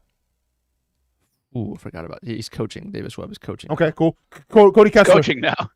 Yeah. Cody Kessler is probably a discount tire. Jacoby Brissett with the Patriots. Stud. With the Patriots? Stud. Okay, cool. Sean Mannon. Never heard of him. Garrett Grayson. Never heard of him. Mike Glennon. Not ideal. Nick Foles is the guy. The guy? Well, yeah, not anymore, but he was. Russell Wilson is the guy. Stud. Ryan Mallett. Hopefully he's on. What's he doing now? I think he might be incarcerated. Colt McCoy. Hopefully not. Announcing. Well, no, I'm just saying so I just gave you 1, 2, 3. I gave you about 15 quarterbacks taken in the third round from 2010. How many of those would you want for backup quarterback? About 3. Yeah, 3 or 4. Who was the 4? Because I heard Russell Wilson and maybe Colt McCoy. I mean, Jacoby Brissett would be a good. Jacoby Brissett, when he was in New England, was not a great backup quarterback. Like, your point right now is to draft a third-round pick, Hamby, and make him the backup quarterback. Like, yeah, we could take Malik Willis. We'll take him right now. Absolutely. How many years did it take Malik Willis to actually, like, maybe showcase he can be something? I think this is year 3. I think Malik Willis has been in the league a lot longer than 3 years, hasn't he? I think this is 4. It's his third team. That's what I'm saying. I'm pretty sure this is year 4 for him. That's got to be more than 4. The Titans just let him go after a year? 2, I thought. Okay, yeah, so no, this Titans is year 5. Green Bay. I was off by 1. Yeah, okay. So my point is, how many of those quarterbacks you taking? I mean, again, I think a lot of those quarterbacks were tried as the starter too early. And I'm not saying that most of them were good. I'm just saying if you take a lot of those guys and say sit your behind on the bench for 2 years and you're only ever going to be used as the backup, you probably it wouldn't be that bad. A lot of them would probably still be in the league. But don't you want these guys to come in and play for Trevor if Trevor gets hurt in like their first season? Oh, that's right. Yeah, well, dude, what is happening? Forgot about that in the chat. No, I don't. Yeah, I mean, if he gets hurt, then they have to play. But okay, I just don't think that Mullins is like that much better above replacement than any of you guys, especially in year 1. He's certainly not. If they were to get year 2, year 3, year 4. Got you. Hey, how did this story? I forgot about Ryan Mallett. Yeah, how did this topic start? Was it on Anthony Richardson or was it more Carson Beck related? No, it was AR. It wasn't even Carson Beck. It was. But how did we get into it before? It was something before AR. Like we led to AR. Remember? Well, because we were talking about that we would always, see Nick Mullins and Carter in the preseason games. Oh, okay, okay. So you guys got that, by the way. That note, no starters playing against the Saints, which obviously is no surprise there. But we're kind of curious, Brent, because like, what happens if the or comes into play? If the what? Say that again. What happens if the or comes into play, like Bencho Miller or Branson Combs? Yeah, I think that's a very good call, Austin. He said he was specific when he said no starters in week 1, so he wasn't like across the board. I guess I'm a little surprised by that, and the fact that that he wouldn't already rule out a Combs and a Ventrell Miller, and maybe they could adjust that, I guess, is what I'm saying. Don't you think they would want to see them? Yeah, that's what I was saying. Yeah. I mean, I think if there's an or by the position group, there's a chance that they can both get in. Yeah, I would agree with that. I think that's the case. That's probably the case. A couple other things that Liam said. By the way, Liam looks a little like both last two press conferences. Body language guy kind of looks not crazy happy. I read Clip it, Hamby. I read it Saturday from afar when I was watching it. My read was that he's probably not super happy with the offense, because I thought Tuesday they played poorly, Thursday, Friday was up and down, and so it's not, you're waiting to see that bounce back day from the offense. I think he got it on Sunday, the practice you were at, Austin, on Sunday was a pretty good offensive practice. I thought today a little bit, again, this was just a quick read of it, that I think he's like, damn, these injuries are piling up a little bit. That was a little bit of the tone, because he talked about the attrition that they've had and the injuries, that, hey, we can't really do as much maybe as we want to do if we're losing some guys at the risk of losing even more guys. He said, hopefully we get through the Thursday practice pretty well with our ones and twos. The ones are going to try to, get most of the reps anyway, because they're not going to play in the game. So hopefully we come out of that clean. I just sense that that injury stuff is bugging them a little bit. And the good news, as we discussed yesterday, they don't have a lot of long-term, hey, we won't be able to see them in September, but it obviously is a little more than last year, I think, at this stage, where you can't practice maybe the way you want to practice, or you get a little more cautious, because if you lose another guy or two, that makes you thin, and definitely more thin than you want to be. So I sensed a little bit of frustration and concern just over the injuries, which is natural in the sport, obviously. It's nobody's fault. But I just sensed that a little more today from Liam Cohen. That I thought this was going to be a little bit more of a ramped up practice, to be honest with you, today, and it was pretty light overall. Pretty light practice, putting the pads back on a Tuesday, coming off an off day, with really only one more practice scheduled for the week, obviously against the Saints, and maybe internally, again, totally reading up on this, that Liam would have liked to go a little bit more today, but was a bit fearful of some of the injury stuff that they've got. Yeah, I mean, if your whole goal is to try to be more physical and run the football, right, because that was lacking last year, especially towards the end of the season, and you want to be that physical running team, I mean, there's no special play that you can call. There's no magic pill you can take. It's getting that out of the guys in training camp. It's showing that in team run period. It's showing that in the scrimmage and everything, establishing dominance at the line of scrimmage. If you have guys that are banged up, if you are going against a defense that kind of has your number, I can see where the frustration can start to mount a little bit here. Yeah. And there's another part of this. Mia sent kind of like a what he talked about sheet to all of us. And part of the thing that Liam, because I went to do the Strigo interview, and I guess he said the defense is kind of pissing him off. They're playing pretty well. But he said that more of a joking manner. He mentioned how the camp is more or less physical than last year overall. Is but more again, physical or less physical? I'm sorry. He said, let's see, supposed to do he did say they were supposed to do the 4-minute drill today, but the way they came out on defense, Liam skipped it. And I would imagine that's a little bit more for injury concerns. He was just explaining how it is more physical in some parts, but less physical in others. I think the early start of this camp was definitely more physical, even before they even put pads on. But I'm sure there's a little give and take there. Biggest difference between defense last year and this year, who's going to be the next Danny Strigo and BJ Green, part of the conversation. Antonio Johnson's growth, certainly there. Had a comment about Travis Hunter as well, and talked about some of those backup quarterbacks that will probably get Hamby in a tizzy. I haven't heard that word in years. It's been a little bit. Freaking tiz. Been a little bit. Yeah, I mean, Hamby, we don't really need the panic button quite yet, but, and once again, I guess this is where the joint practice will come into play a little bit, because now there's no all right, we're going against our own, so let's take it a little easy. I don't really expect guys going to the grounds in New Orleans, but you're going against another team. You're putting stuff on film now that other teams can see, and especially your teammates can see against a new opponent. Like, we're about to find out real quick what this team's makeup is, right? And what this team's physicality is. And yeah, maybe you're going to protect some guys in the preseason game, but you can't really protect everybody in the practice. Like, you're going to have to showcase something. So yeah, I'm really curious to see. I don't even know. Like, I haven't really studied a lot up on the Saints. I'll probably do that in the next couple of days or so.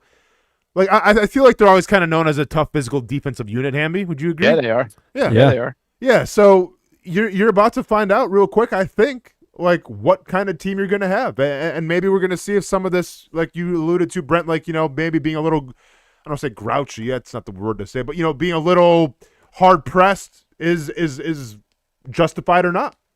Yeah, listen, I think I'm curious about, because we have not done this before. We haven't seen this before. 3 joint practices in preseason. I think we've done 2 here in Jacksonville. Obviously done 1, gone up to Minnesota before, New England before, Baltimore before. Then there's some of the joint practice. Oh, Atlanta. I mean, so this is not new territory. But the new territory part, I think, unless I'm just getting old and can't remember, is having 3 joint practices every week of the preseason. And so how will you even handle that? And my guess, there's going to be ebbs and flows here. Like, you're going to get see, a lot of times in the joint practice, Austin, and you know this, you'll practice 2 days with that team, and we won't see that until the Bucks. But when you practice 1 day, I mean, it's kind of all or nothing, right? Like, you got a bad taste in your mouth until the next week when you do it again, if you don't do well, or you can ride that high a little bit. So that's going to be fascinating to watch, because a lot of times you can maybe have a not so great practice offensively in a joint session, and then come back the next day and be better. And then you can make up for it, just like you can out here in camp. Oh, that is not going to be the case these first 2 weeks when they're going against the Saints this week in Carolina. And you're right, that offense going against that defense is going to be a pretty good test, because the defense of the Saints, go look them up last year. I think they were like really good in a lot of metrics. If I have my year right, they're usually pretty stout on defense. Their offense has been a major problem at the quarterback spot in other situations, injuries and everything else. But their defense is usually pretty solid, and I think was really good last year in some of the categories, specifically, I think, pass defense, if I'm not mistaken. So it'll be a good test, I think, for the offense, the Parker Washingtons, BTJs of the world, and obviously Trevor. And against an offensive line right now, the Jags, that's a little beat up. The one thing he did say about the joint practice is he thinks you can practice really well in a controlled enough setting where you do limit the risk of injury. And so I think that's why these coaches love these, right? We had Malarkey on yesterday, said he loves it because he feels like you can get a lot more work done in a 2-hour session than even you would get done in a preseason game. And that's why I think the league has turned to these so often, because coaches feel that certain way. I'm going to put you on the spot here, guys. And, again, the preseason game is a little bit of the footnote of this week. We go to New Orleans tomorrow, and Thursday will be the session. What's the headlines coming out? What do you think? Like, how do you feel? Are we going to see a clunky offense? Because here's where my mind goes. I'm stuck on the defense right now. I think you're going to have people talking about on Thursday into Friday, damn, that Jags defense is flying around. Don't sleep on them. We got reports coming out of New Orleans. Now, it won't be a wow, because the New Orleans offense will probably be like a work in progress. But I think we're going to come out of this next couple of days, and you're going to get a lot of headlines on this Jags defense, flying around, dominating, creating havoc, creating turnovers, tough to stop. I think that's actually going to be the headline more than anything on Jags offense on Thursday. I can see that. To me, though, it depends how much Coach Camp wants to throw at them. True. Because do you keep it vanilla, and do you keep it basic to really kind of find out what type of players you have, or do you let them benefit of the scheme? So I do agree. I think the defense is going to shine, but I'm not sure what it's going to look like. Like, if I was going to venture a guess, especially preseason week number 1, in terms of the joint practices, I think he keeps it pretty vanilla. And I think even like in training camp, it's been a little vanilla. Like you've seen the potential, you've seen the dime, you've seen whatever you want to call it, the cycle packages, things like that they ran in Green Bay. Like you've seen it. You haven't seen it a lot, but they've definitely showed it. I just don't know if he's going to throw like the full arsenal out for a joint practice or not. But I think the defense will showcase for sure. Austin, I agree with you, by the way. I don't think they're going to show a whole lot, right? But I think they will still try to practice some of the things, and some of those schematic things aren't secrets if you do use the dime here or there. And so I think they'll showcase some of it.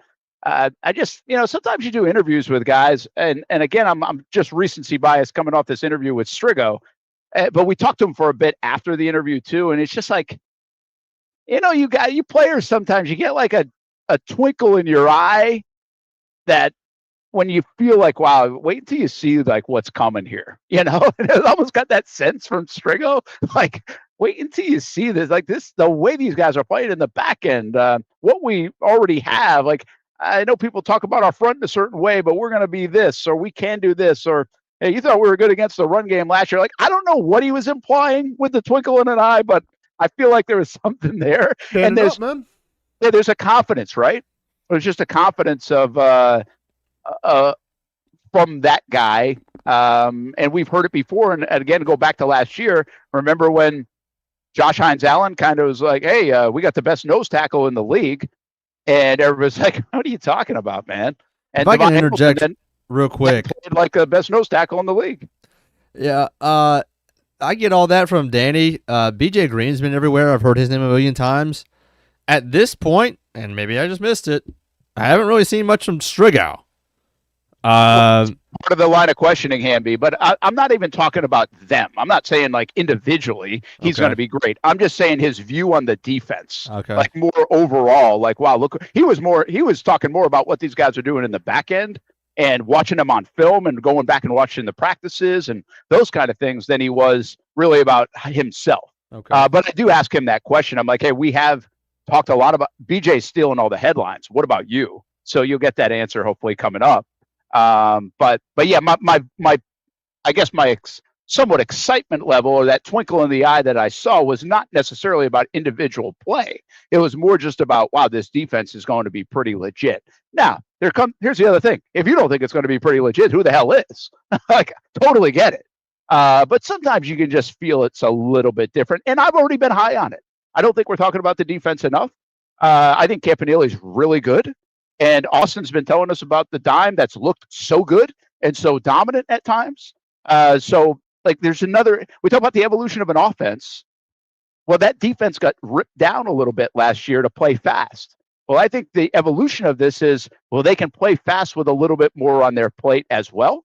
And these guys have developed under this coaching staff. We'll see on Sundays, but I think you're going to see a little glimpse of it on Thursday in New Orleans is my point. Yeah, I think when you have a twinkle in your eye, man, that means that you get to be an athlete. I always saw that, like, I've told this story a million times. Like, there's defenses that you play in where you're just kind of, you don't feel like a pawn, but you're just, you have to go through the motions. And there's defenses where you can just kind of pin your ears back, be an athlete, and just have fun with it. And I think you saw that from the first kind of half of the season with Coach Campanile. And then when it got simplified because they had to simplify it due to injuries and everything, then it got a little more basic. Not to say they didn't have success, because obviously the numbers speak for themselves. But to me, that's where the twinkle comes into play. It's like you have all the players to be successful. I'm sure Strigo knows that. But now you also have the scheme where it's going to be like, man, we can stand up, we can drop back, we can blitz, we can set games. Like, we can do so many different things.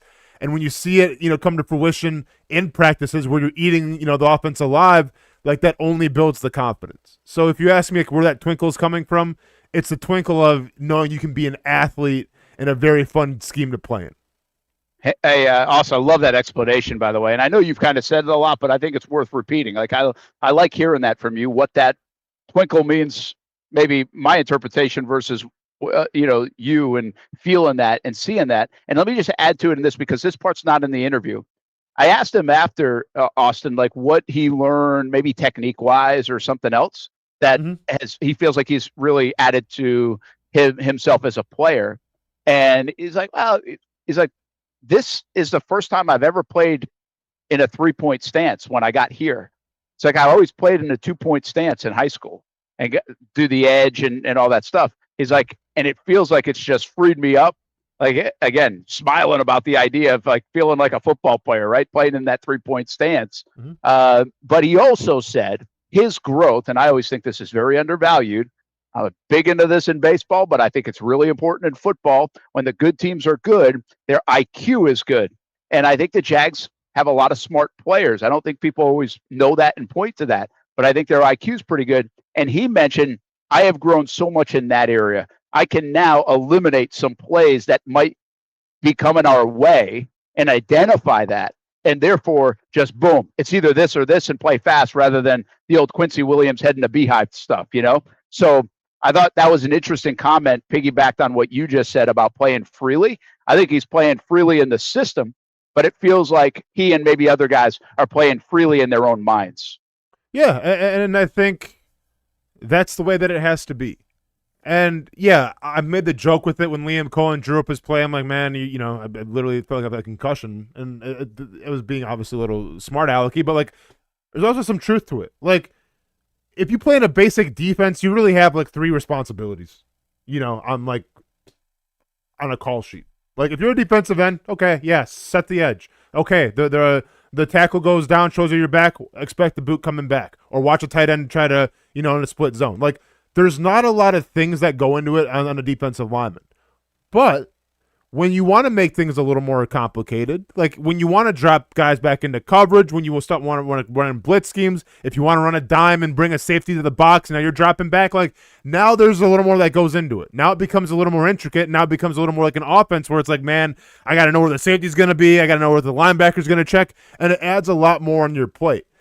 I think you bring high IQ guys in for a reason. Yeah, number one, it helps to diagnose plays and everything and helps make plays in the backfield, but also it lets you do a lot more things with your scheme. And I think that's what he's kind of alluding to there. It's like, hey, I'm learning a lot. I'm getting more confident. Fantastic. If that's the case, now let's put some more plays on your plate. Yeah, good stuff. All right, well, let's hear from him in our sounds from camp. We want to keep you safe and sound at home. Metro Foundation wants to do the same. Metro Foundation Solutions.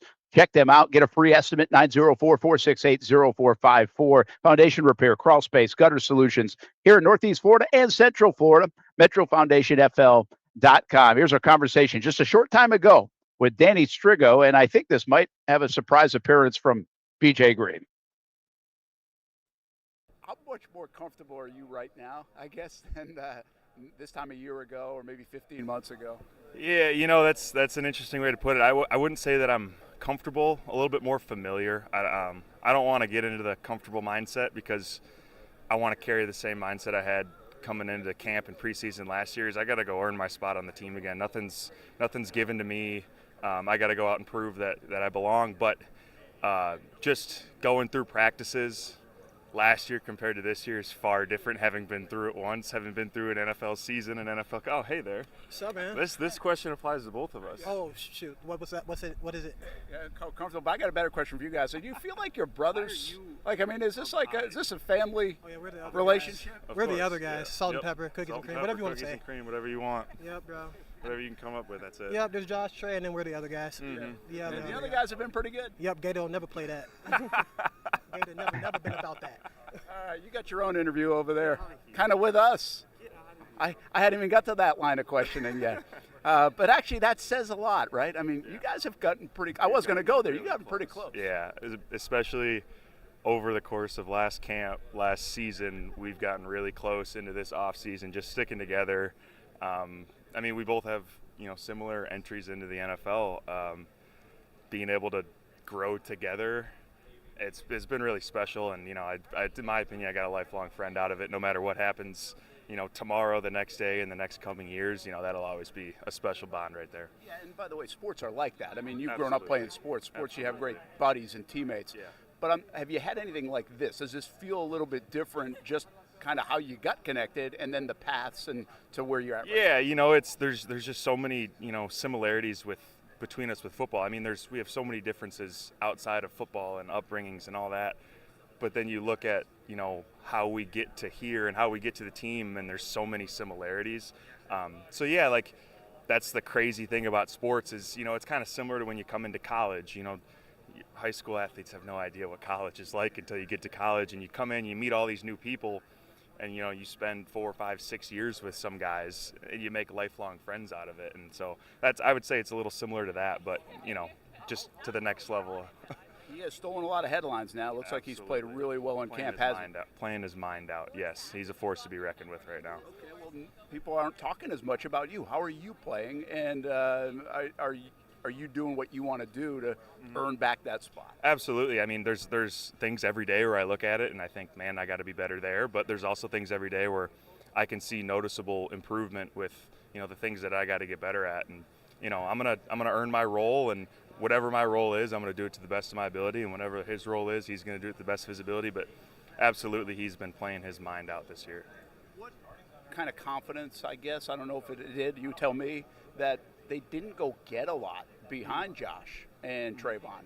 It felt like they were confident in both of your abilities to grow under Campanelli's system and in the NFL. I mean, did that breed some confidence in the offseason for you guys? Yeah, I thought of it more as, they're going to bring people in regardless. And you've heard the staff talk about competition all the time.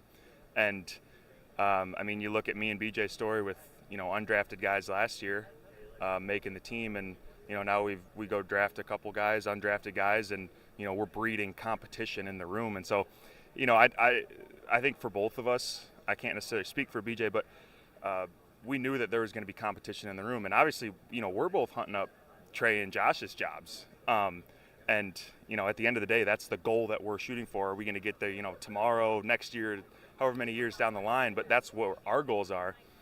But you bring in all this competition, it only fuels everything in the room to get better. And so I didn't think of it more as, the staff necessarily being comfortable. I absolutely love that they've continued to have me here up until this point, and I hope that I've proved myself that I belong on the field with this team.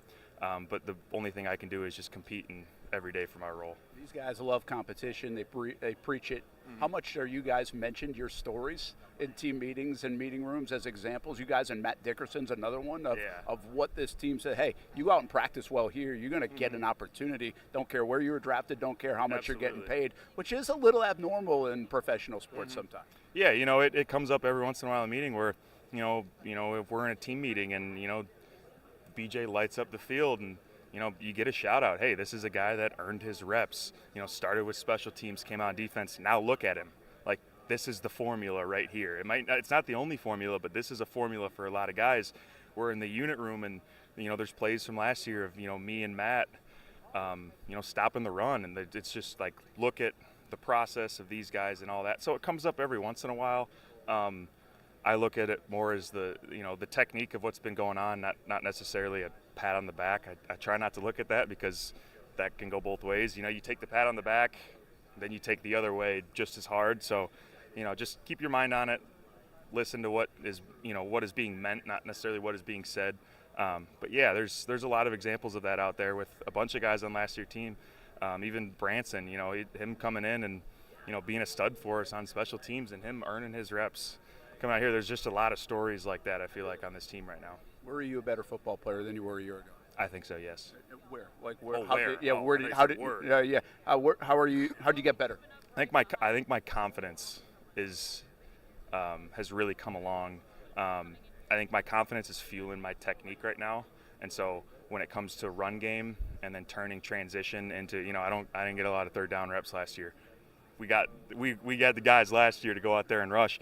And I think being able to transition that run game into the pass game, is it perfect? Absolutely not. But I think I've made good steps into working on going from rush to transition rush, play action pass, working all that, and I still got a long way to go too. So everybody talks about offense this time of year because it's fun to watch guys catch the ball.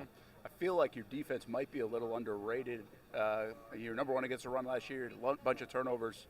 Is there an evolution to this defense that people haven't maybe grasped onto yet? Do you feel like? I mean, how good?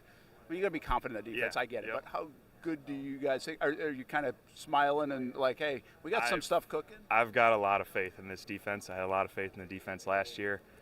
I'm not necessarily going to listen to everything else. We'll let it speak for itself these upcoming weeks and get into the regular season. But I'm extremely thrilled with what we've got and how this defense has really come together this offseason. Let me ask you another X's and O's on the offense. They want to run the ball more. Do you see them intentionally running it different when you're up against them day in, day out? There is absolutely intention to pound the rock, and I love that because I love stopping the run, and they want to run the ball. It's just good competition, good on good.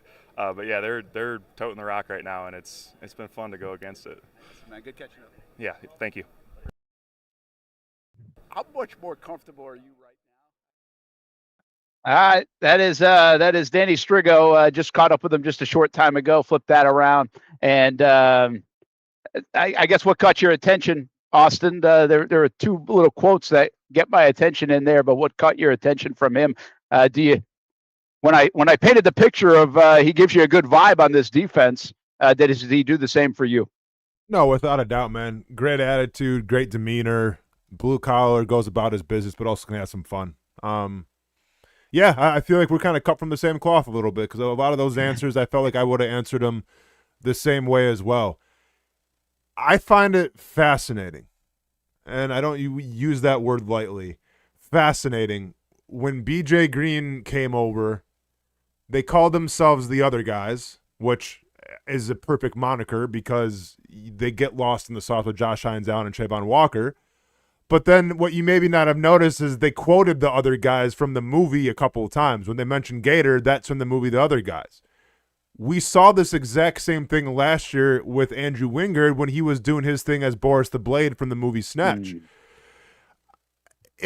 I don't know if this is a Liam Cohen thing. I don't know if this is just how players are these days because I can't really think. I mean, I don't have my eye to my ear to the ground on all these teams in training camp, but I feel like you can say sound bites, and you can say things, and you can believe them, or you can really live them yourself. And Dewey, felt like last year really lived his moniker of Boris the Blade. He broke it down last year. You can go back and watch it and everything. I feel like these guys lived like it's their ethos. It's not just something that they say; it's their belief system.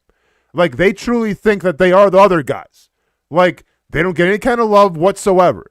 But then when the game can be on the line, then they gotta shine. Right? Like that's what it is. And that's that belief system. And it's refreshing to hear because I feel like a lot of guys will say sound bites, but I feel like a lot of guys don't live said sound bites. I feel like when a lot of guys on these teams say something, when it is a moniker or when it is a belief system and you hear them say it, they truly believe in it. That's pretty cool to hear. Yeah, it's good by you. I thought there was a reference going on there and obviously went over my head. Like I knew it was a reference of something, but knew I hadn't probably seen it or heard about it. So I'm glad you did and you can pick that up, which is great. But I actually I like that you pointed that out because it's really hard to describe this. And I tried to kind of bounce back with Strigo on the question of, listen, when you're teammates with guys, you have these bonds and relationships.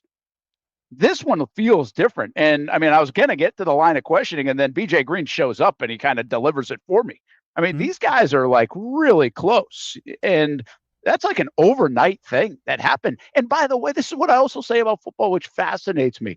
Life is so competitive in so many areas. And if you're competitive with somebody in your job for a job that you want, you really don't usually befriend them to the point of really close friendships. Like that's a hard thing to do because you're trying to beat them.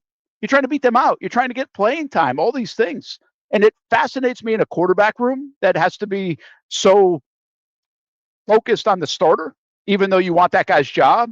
But it fascinates me in sports and especially football, where in this case, these guys look like a bond of brotherhood, man, like for real, rooting for each other, even though they could take snaps from each other and even a roster spot from each other. So it's hard to encapsulate that without being kind of corny, I guess, in a manly sport of football.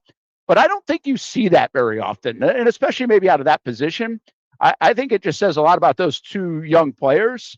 And I think it's really cool. Like it'll be really cool someday for me as someone in the media to go catch up with these guys in 15 years and see if they're still hanging out. Yeah. I mean, I think the best friendships, they are molded in, what you have in common. They're molded in circumstance. Well, these two players are essentially in the same type of role. They have the ultimate relatability.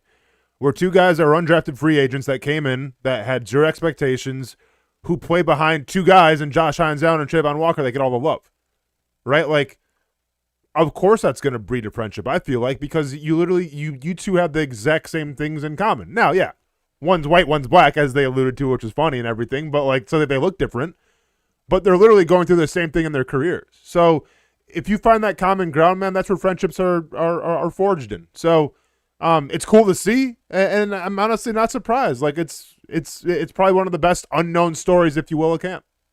Yeah, pretty good. Two thoughts on the quotes from him. I thought he was just really insightful. But he said, I try to go with what is meant, not what is said about, coaching feedback and everything else. And I think that's pretty interesting. Shows you his frame of mind, where he's not getting too high or too low, because we all could, right? When things go well, especially in their spots, like, oh, good, everybody's liking what they see, human nature. But he's very even keel in that respect, which I think you kind of have to be as a pro athlete, but it's easier said than done. And then the end. I mean, if there was you could put that quote on a billboard around town, and the Jacksonville Jaguars would embrace that, right? From Baselli, Gladstone, Cohen to Campanile, where he said, man, I love stopping the run. Like, He wants to do the dirty work. He's not worried about 5 sacks or whatever comes with that. Sure, he'd love the opportunity, but he wants to go after that running back and stop the run, and almost feels very much like the Dickerson and Devon Hamilton mentality. No, without a doubt. I mean, that just goes to show you the intangibly rich, I feel like, right? Where you take pride in stopping the run. Maybe you don't get a big-time paycheck because of it. You don't have like a 17.5 sack season like Josh Hines Allen did, makes you one of the top highest paid defensive ends in all of football, but it wins you football games. And the first point that you brought up where, what was the quote that he said? You don't have to... You take what is meant, not what is said. Yeah. To me, that comes down to, and once again, this comes down to that Liam Cohen type of culture. There's always a phrase, whether it's in fighting or in football, that you hear all the time: what's understood doesn't need to be explained. Meaning, you know your job. You know what you're supposed to do. They shouldn't have to cuss you out if you're not doing your job. You should be holding yourself accountable. They aren't there yet, right? That takes years and years and years to build. But like a quote like that kind of leads me to believe, like, hey, they're trending in the right direction. Well, where they can hold themselves accountable. Where if you mess up, sure, maybe coach is going to chew you out a little bit, but like that means nothing because I understood the assignment. Unfortunately, I didn't do it to the best of my abilities. Let's make it right this next time.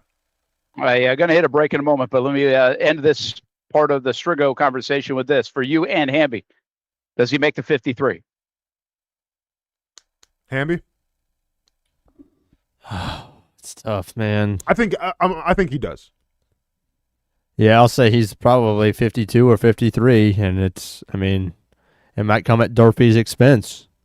I think Durfee's once again, we'll see how the preseason games shake out and everything, but like I think you can get away with putting him on the practice squad and keeping him there. Because you got to probably put Wesley Williams on your active roster. Well, yeah, and if you put like Strigo on the practice squad, he might get scooped up, Yeah, I think they've got an interesting problem there, but this is what they want to create with competition. I don't know. What do you keep? Maybe 10 guys on that defensive front. But it comes down, you've got Regis and Williams, who you drafted. Obviously, Durfee, who's been really flashing. You got B.J. Green's a lock to make it, in my opinion, based on the way he's played camp and his role last year. You got Strigo and Dickerson, and obviously you got Armstead and Devon Hamilton, and you got a row. So, that becomes a lot of bodies there that you kind of like. So how does that shake out? I didn't mention Trayvon and Josh. I know those people know those. So how many do you keep? How do you manage that roster? And how much of that is based on like getting scooped up off the practice squad potentially because guys might. That's the kind of depth that you feel like you've built there. So yeah, I don't think it's a lock, but I think they would really like to have them on their active 53 roster.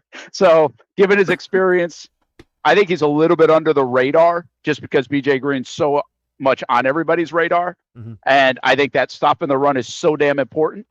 Not sexy, but so important that I think he will make the 53-man roster. But I think there are going to be some tough decisions. Well, roster movement and management is going to be key. Go ahead. Well, without a doubt, and in terms of roster management too, Mr. Hill brings up a great point. Hamby's going to trade Danny for a 6th-round pick and draft an elite quarterback. Like, I mean, Come on, baby. Is that a possibility? Is he on the trade team? Yeah, wait. If you thought so, wait. I hope Mullins and Carter Bradley play well on Saturday. I wait until you see the lead story on Monday. Here on the Brent Martineau Show. Yeah, man. We'll be right back. Live from Jags headquarters. Put a bow on the show when we come back. Don't forget, we got Club 904 today at 2 o'clock. More Jags conversation with me, O'Brien. And did you see this play? Have you looked it up? Has it been explained to you, this play in the Red Sox-Blue Jays game? A very rare one last night. We'll test your baseball knowledge after this. When we say the Action Sports Jacks 24/7 network is everywhere, we mean it. If you don't want to see our ugly faces and you just want to hear our takes, listen to the podcast. It's up 30 minutes after every live show. Spotify, iTunes, Apple, Google Play. It's really that simple. Just pull out your phone. I'm on Spotify, Action Sports Jacks. Every episode is right there, split into hour chunks, so you get exactly what you're looking for. I think it would be a better chance that Branson Combs wins the weak side linebacker spot than Wyatt Milam wins the right guard spot. And that's more because Patrick McCurry has done more in the league. Stupid take.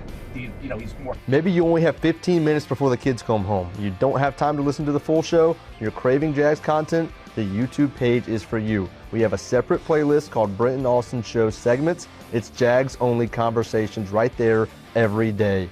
Subscribe. Don't miss any Jags content. Action Sports Jacks.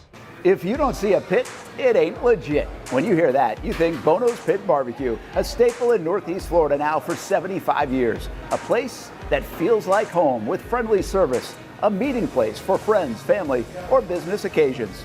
On the menu, the corn nuggets are a favorite in our house, but there's something for everyone. Sandwiches, platters, salads, sides, desserts, and family feasts. You see Bono's all over the place in Northeast Florida. You know, there are almost 20 locations in the Jacksonville area now, so stop on by, sit down, and dine in with Bono's. You can also take it to go. There are drive-thrus in many of the locations, and they have delivery options too. Just download the Bono's app to make things easy.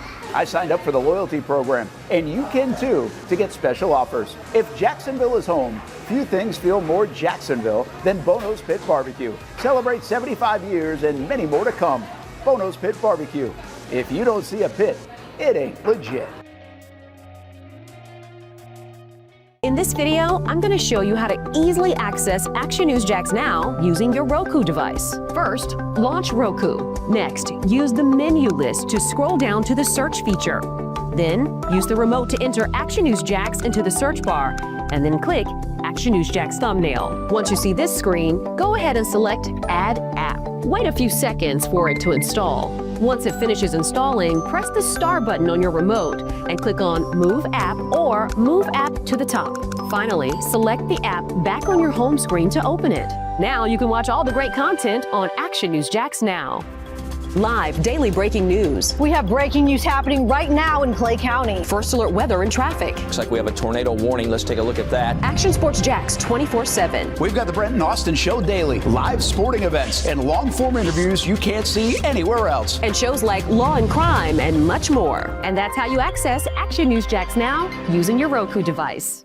Baker's Sports. It's a hometown business filled with hometown people trying to make you feel right at home. Chris Conley, Jacksonville University. Walker Wright, class of 2018, West Nassau High School. Michael Young, Fletcher High School. Baker's Sports started in a grassroots way and now outfits much of the Southeast. Samuel Coffrin, Paxton School for Advanced Studies. High school sports, travel sports, youth sports of all kinds. They are a one-stop shop carrying Nike, Adidas, Under Armour brands, and more.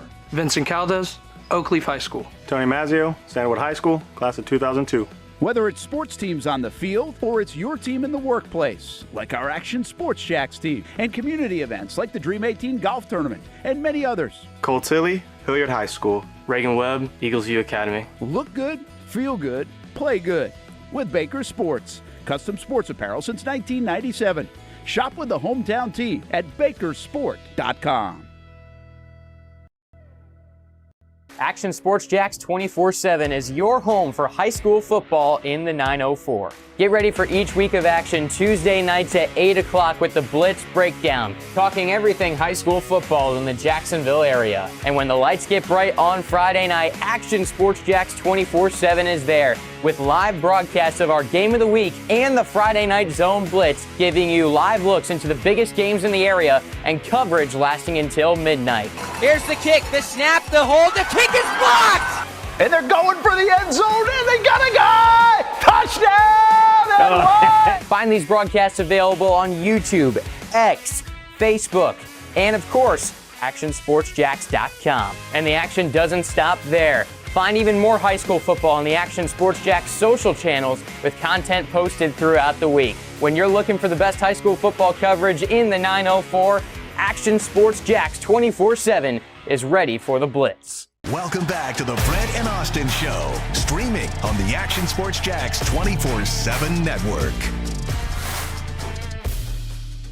All right, this was crazy last night. Bad base running. Scoreboard said 2 outs. Red Sox thought there was 2 outs. There was only 1 out. And so both guys go. Double play to first base. Inning over. Could have been a tag up from third, right? Run score, maybe. Well, there's like a 3-minute delay, Hamby, on this. No, I'm sorry. There's like a 15-minute delay on this. And long story short, the run ends up scoring, even though the runner on third never tagged up. Because they call it a timing play in baseball. Because they didn't get the out at third, they got the out at first instead. And they never appealed anything. Before that out was made, the runner is able to score. I think I have that explanation, maybe a little bit better than the umpire did in real time. Hadn't seen it, I don't think, ever. But you don't see it much anyway, Hamby. The best part about this was right there. Yeah. The umpire goes, all right, okay, this is what just happened. So as soon as you get that, that's going to be kind of insane. When I saw it for the first time this morning, I was initially confused. But then once he said, timing play, and I was thinking through it, and I was like, okay, let me think through this. If they appeal, because the key here is appeals. So let's just say there's a guy on third base, just third base. If he leaves early and the catch is made in the outfield for the first out, second out, doesn't matter, and you don't appeal it, well, he scores. Until you appeal it, it's up to you to appeal. He's not just automatically out because he left early. So if he never even attempted to tag in the first place, it's no different. It's the same as if he left early. So what happened was, in the simplest terms, is they caught the ball in the outfield for out 2, and since they threw it to first base to get that runner for out 3, you can't have 4 outs in an inning. So they chose to appeal to first instead of third, so the run scores. Does that make sense? Yes, it does. Yeah. If they would have just taken the ball and thrown to third, the run wouldn't have scored. It wouldn't have scored. That's right. They threw to first, and he had already crossed home, and they didn't appeal, then he scores. But the guy at first is out. That's correct. He's the third out. So since he was the third out, though, it's not a force play. Okay. He was the third out, Austen, but even though really there's another element to this, because you can't appeal anything after another out or pitch or whatever is recorded. Right. Right, Hamby? So yeah, because so once that out gets recorded at first you can't do anything about the guy on third. Exactly. Yeah. So it is a really goofy rule. Like it's weird because the guy never tags up. He doesn't do anything by the books on third base, yet it ends up counting as a run. I think we had a similar play like this in the St. John's Country Day Creekside game a couple of years ago, and we were like, I was calling umpires like, is this right? And there was something similar to it at how the guy on third scored. I do think he tagged, but the end of the inning play was done at like second base or first base. So like, I feel like I've seen this just a couple of years ago in high school, and I think it was a similar kind of play, if not exact. I was going to say, hey, I mean, if you're the Red Sox, when something's going right, everything's going right. and you can get a run even out of that. Since we only have a few minutes to go, if you will allow me to go on 60 seconds of a discourse about the freaking Braves last night, I would love to. We can't beat before you get there. Can I just yell at your guy Ozzie Albies for screwing up Game 1 of that Yankees series by running the third and costing your team a run, and you probably would have won that game and beat the Yankees and said you lost in extra innings. More bad base running, which we saw in the Red Sox game right there, and we see every night in Major League Baseball. Okay, go on. Okay, awesome. Thank you so much. First of all, by the way, the Red Sox Blue Jays, that review took 16 minutes. Yes. 16 minutes. On the first pitch of last night, there was a double hit, and Acuna thought the ball got trapped in right field. It didn't, but he just didn't want to go get it.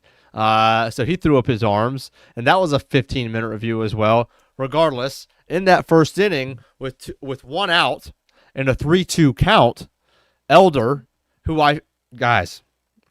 I've been watching Elder on the waivers of my fantasy baseball league for 3 months, hoping that he's going to turn it around and look like he did in the first month of the season. I finally decided to stream him. I've been looking for a fifth starter in fantasy for 6 weeks. I cannot buy a good start. I'm like, finally, all right, Elder's been pitching better since the All-Star break. I'm going to stream him. Freaking grand slam in the first inning. So I'm living. I turned the game off in the first inning. I was planning to watch the whole game, and it was off within 8 minutes. But if you go back, with a 3-2 count, first and second, with one out, Elder throws ball 4 as Bo Bichette steals. It would have been a strike him out, throw him out, inning over, 1-0. Instead, it's called ball 4. Elder goes to his hat to challenge. The umpire doesn't see it. Again, they would have been in the dugout, 1-0. He doesn't see it. So it's just one out for the base stealer. That guy, actually, he's safe because it's ball 4. So it loads the bases. 2 pitches later, grand slam. Braves lose 8-5. Thank you so much. We can now talk about whatever you'd like to end the show. You're welcome. Do you want that under appeal or something? Because I want the whole game under protest. The entire game should be under protest. I will say this. I have been watching some of the games, and I'm like, there's a lot on that umpire's plate with the review. Like, you got to watch this and see this, and there's just a lot more on that umpire's plate. No, there's not. You don't have to get it right anymore. You've got help. There is that. There's that. That's the whole job. Okay, well, you still want to get it right. You don't want to be out there every 2 seconds, man, not getting it right. So that's part of your job still. I get it, but I would say this, guys. This is watching that game the other day. I was at a game, and I think especially in minor league baseball, I think somebody's got to start doing the ABS system. And when they make the announcement, the pitch is being challenged, and then when it comes, it's like a ball, and the ump called it a ball. And I was freaking right. It is a ball. Like, I like it. He's wrong like 3 times. He's like, well, I really suck today. You should have some commentary. There's scripts to it, yeah. Like, it would be awesome. You get to needle the catcher if the catcher's wrong. Take that. It'd be so good. I'd love to hear the mic'd up between the catcher and the umpire in some of that, because they probably have a little fun with it, is my guess. All right. We just did recycled headlines from like a couple of days ago, it feels like, and last night. The big headline today, Jags starters are not going to play in the preseason against the Saints. We're off to New Orleans tomorrow, but we'll be back for the show in studio in the morning. Austin, one quick thing. I wanted, speaking of recycled headlines, presented by Republic Services, republicservices.com, recyclingsimplified.com. The Cousins Max Crosby thing. I know it's like 5 days old now. Yep. Did you make anything of that? Did you think it was like real, good, bad? Did you have a quick thought on it? No, just 2 guys going at it, man. It's training camp. Sometimes you get sick and tired of each other. I feel like Kirk Cousins, he's a lot of personality, wants to talk a lot. Max Crosby does the same. So, nah, man, it happens between 2 teammates. I don't think it's going to be that big a deal. How about punish, though, the next day for practice? Is it good? Is a young coach, Clint Kubiak, 2 veteran guys, is that setting an example, or is that like a little much? I think it's a little much, man. We had that in New York when not New York, I'm sorry, Chicago, when what was the dude's name? Martellus Bennett got in a fight with Kyle Fuller. and Martellus got suspended, and that kind of divided the team a little bit. I mean, I have no idea. I'm just speaking from that experience where it didn't help anything, and a lot of players felt a certain type of way about it.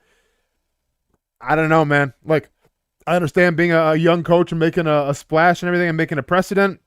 You just got to be careful when you're doing it with two veterans, especially really the face of your franchise and Max Crosby as well.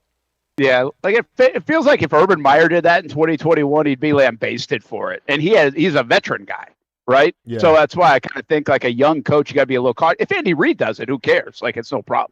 Sure. Or even Cohen here. Like, if Cohen wanted to do it here after last year's, I probably got equity for that. I just wonder if a young coach has that kind of equity with a couple of real veteran players, guys that have made hundreds of millions of dollars in the NFL. Maybe he talked to them about that and wanted to use them as that example, and they were cool with it. Like, I guess there's probably some of that with the communication. All right, that'll be it for camp. 2 o'clock, Club 904 today. We'll have First and 10 training camp tonight, 11:15 on CBS 47, Fox 30. Meanwhile, do your research, everybody, on backup quarterbacks and who you're going to pick in your fantasy football draft. There we go. Potentially in the 3rd round. Jason Hamby has some suggestions. We're live from New Orleans, starting really tomorrow night and throughout the rest of the week, including Saturday, with our countdown to kickoff at 3 o'clock, 1-hour pregame show on Fox 30.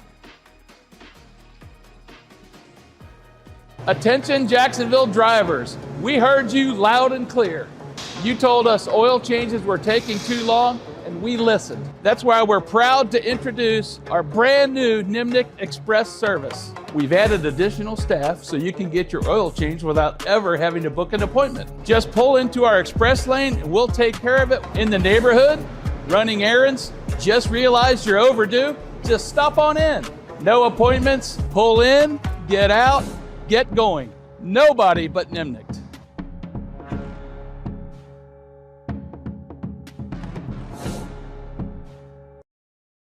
No one does it better, plays harder, or delivers more sports than CBS 47, Fox 30, and streaming on Action Sports Jax 24/7.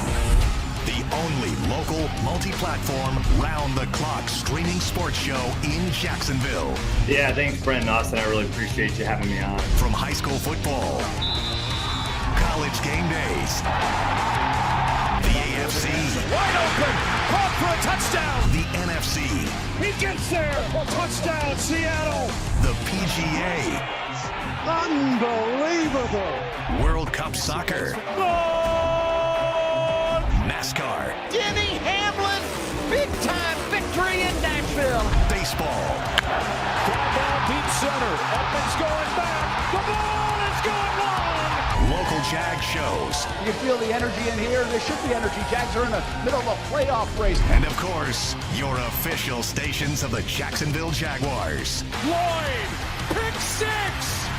Breaks a tackle. Touchdown, Jacksonville.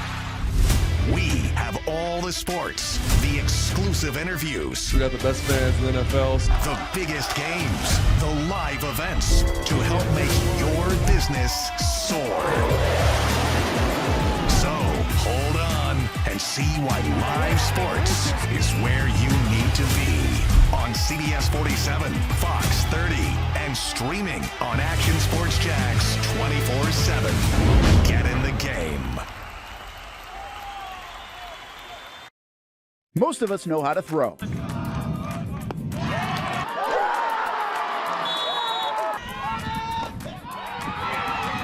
But you need to know what to throw. I'm not talking about footballs, baseballs, softballs. We're talking about those items you need to recycle.